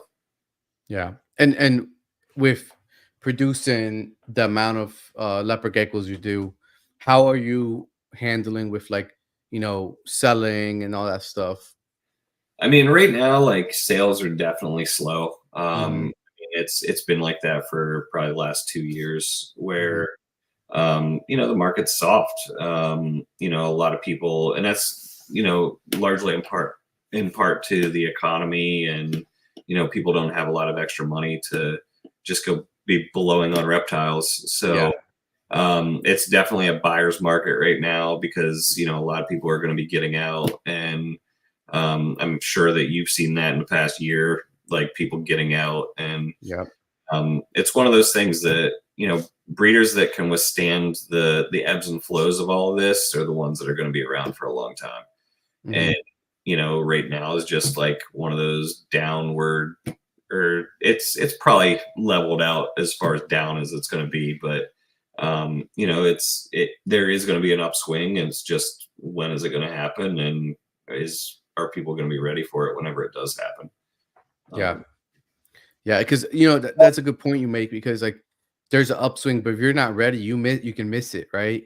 Yep. Um, and then you try to catch up, and you're back in that dip. Yep. It's a juggling act, really trying to figure out how much to breed, when to breed it. And I always tell people our world of reptile breeding and animals and stuff like that, it's a luxury item. People don't need it. Necessity. It's not a necessity to survive for most people, right? Unless you're people like us that love reptiles and it's part of our world. Yeah. Yeah, it's definitely one of those things where, yeah, like you said, it's a luxury item, and it's more expensive now than ever to just live and buy your Mhm, groceries and all that stuff. And the price of, even with snakes, like the price of feeders, and or if you breed your own feeders, of bedding, and mhm, what you feed your feeders, it's a lot. And it's a financial tax on all of us that breed reptiles. And it's almost like we definitely have to sell enough to keep buying the food for everybody. And that's also a big balancing act, is like, at what point is the collection too big to even feed it? So yeah, you got to be mindful of all of that stuff. yeah, yeah, man. With the leopard gecko breedings and stuff of that, you talked about your Joker line, right? Is that one of the most like recent lines you're working with and that you've produced? So my Joker line is actually just my renamed clown line, which Mm, the clown line I started before I got out the first time. And then it kind of got lost a little bit. Some people had certain animals from it, and then kind of started breeding those animals. The name kind of got popular again. But while I was gone, the look of them kind of changed from what I wanted it to look like, which is all more than good. Like, whatever people want to breed to make things look like, that's on them. But yeah. I felt like I had a different vision of what I wanted them to look like. And Hmm. this time, like, I wanted to see what I could actually do with it. And to do that, like, I was like, I got to rebrand it, because I don't want people to think that it's like the old stuff, because I'm putting new stuff into it. And, by doing that, I was like, well, got to come up with a cool name for it, because if not, I mean, names sell, you know what I mean? Like, Yeah, for it's sure. all part of marketing. And I was like, well, clown, like, the Joker was a clown. And then, everybody that has played the Joker played it like their way. And there's so many iterations of the Joker. And I was like, oh, that would be perfect, because then, like, you know, I could have all these different variations of it, but it would all be under the same umbrella. So to me, it was just like the perfect name for it. Hmm. And, that's just kind of what I went with. So, and then, to have the different lines of it is almost like having, the different actors like playing the Joker. And, that's just kind of where the name came from, honestly. Hmm. Not, I mean, that's smart. The marketing part of it, and I guess re-identifying what you're doing with that line as well, right? Mm. And that's a good. I think that's a good point you bring with like people grabbing a certain look, tweaking it, and changing it. And in your experience, after you've changed it, is it still the same line?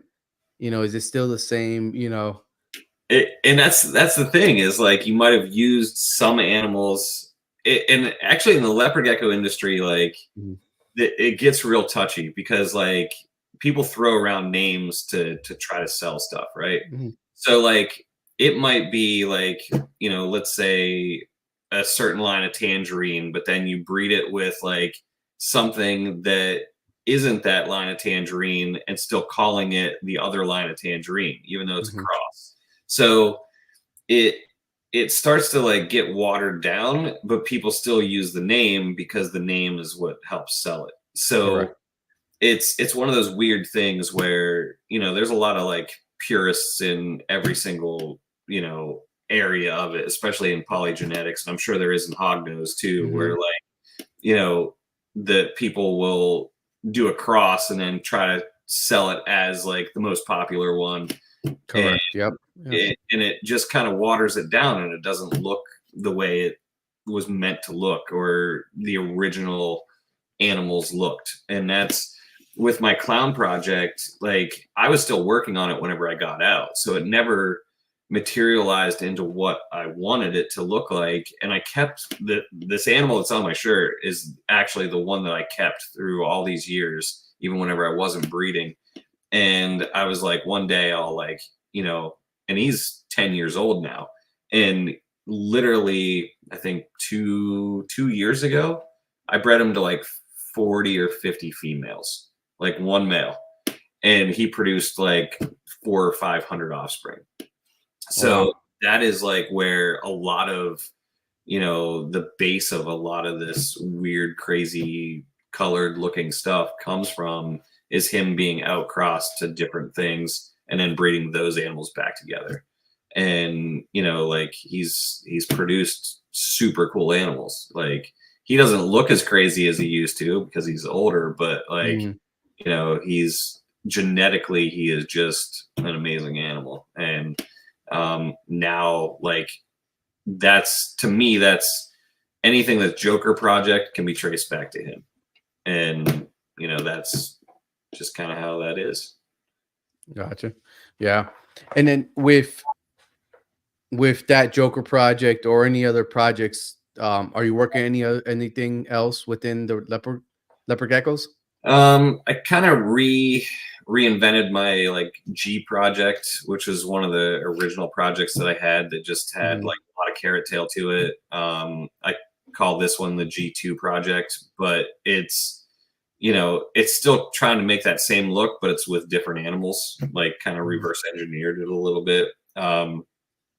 But I mean, for the most part, a lot of the stuff that I work with is the Joker project stuff, but it literally has about 16 different variations of it.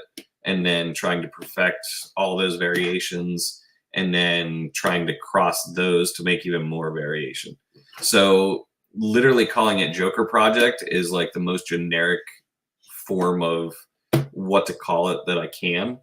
Yeah. Uh, and, there's a huge variance in what they can look like, honestly, Hmm. and what Hmm. they can produce. Yeah. And I totally get that because like you know, there's a purple line in hognose and it just basically intensifies, the oranges and the reds and stuff like that. But you could breed, one purple line or a purple line to a purple line. And like you were saying, maybe you get out of 10 babies, maybe two or three really show the characteristics of that lineage. Mhm. And like what I personally do is if it's visual purple line, I'll label it purple line. If it's not, I'm not gonna label it. It's an outcross. It comes from purple line lineage, right? Mhm. Um, and what you're saying back to like the lineage and adding different things into it. Yep.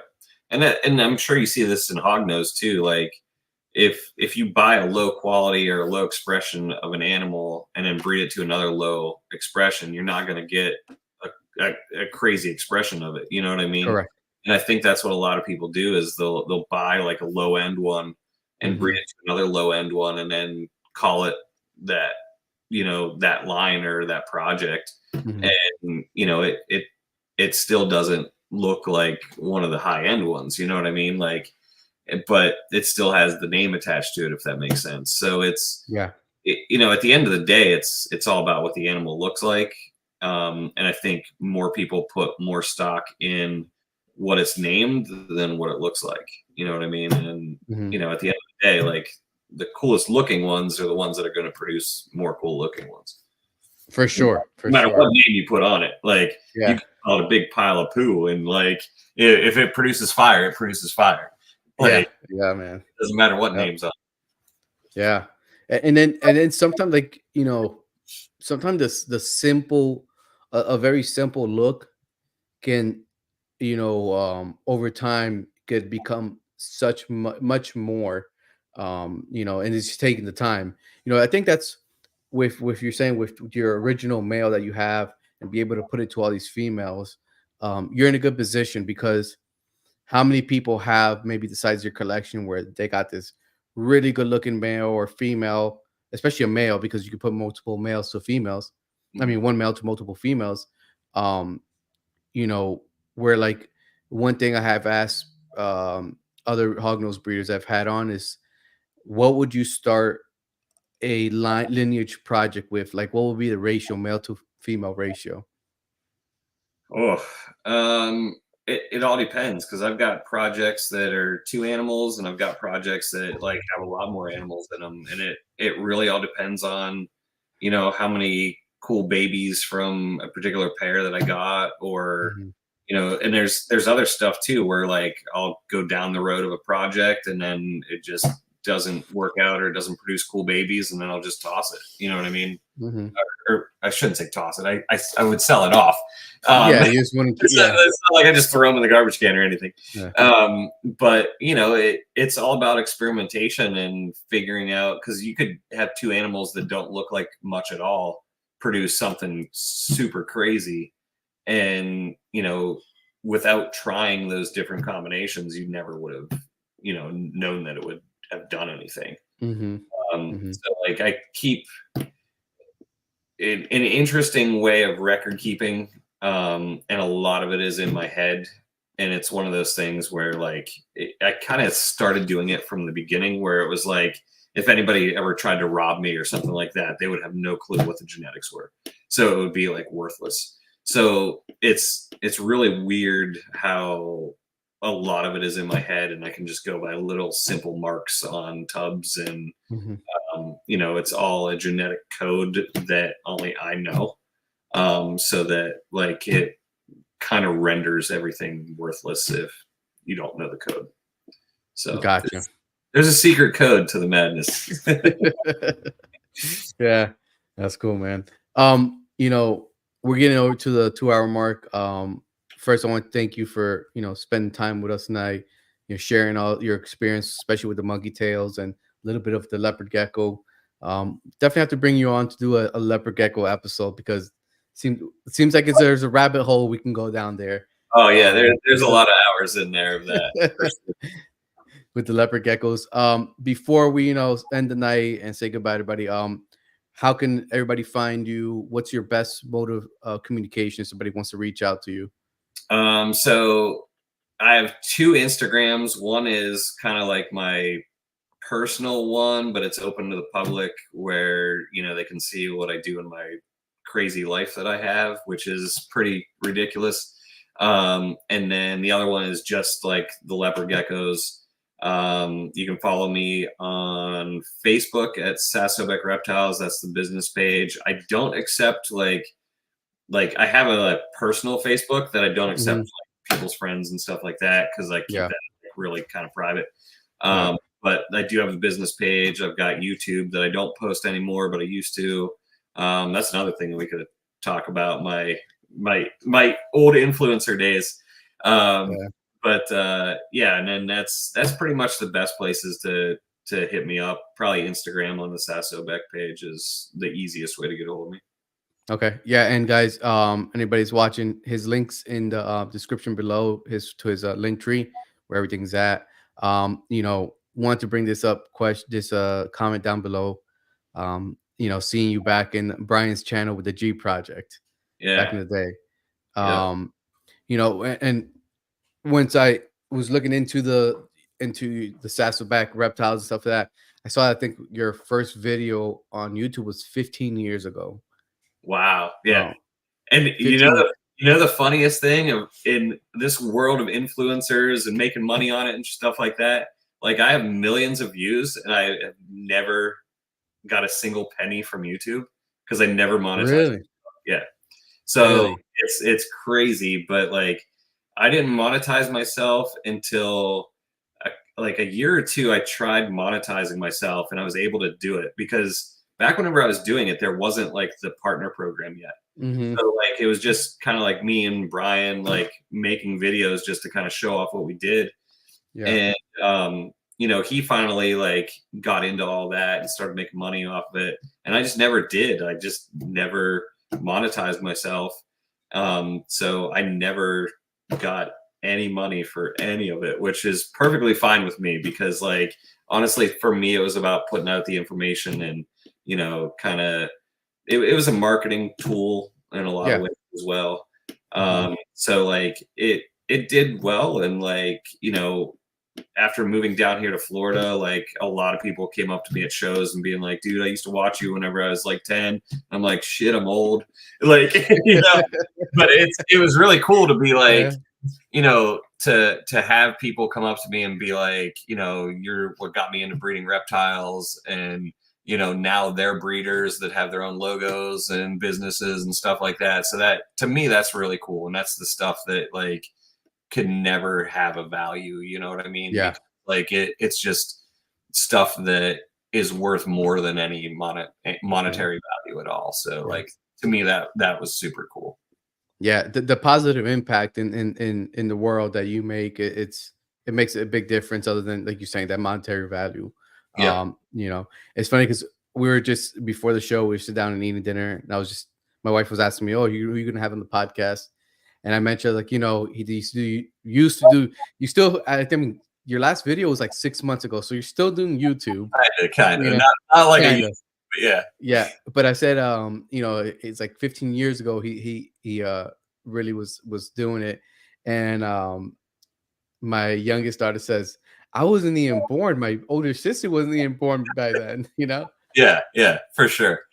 Yeah. So it's cool to see those archives too, And you said, like you said, next episode we definitely got to dive deep into that, the world of the YouTube, you with the Brian, rest in peace, Yeah.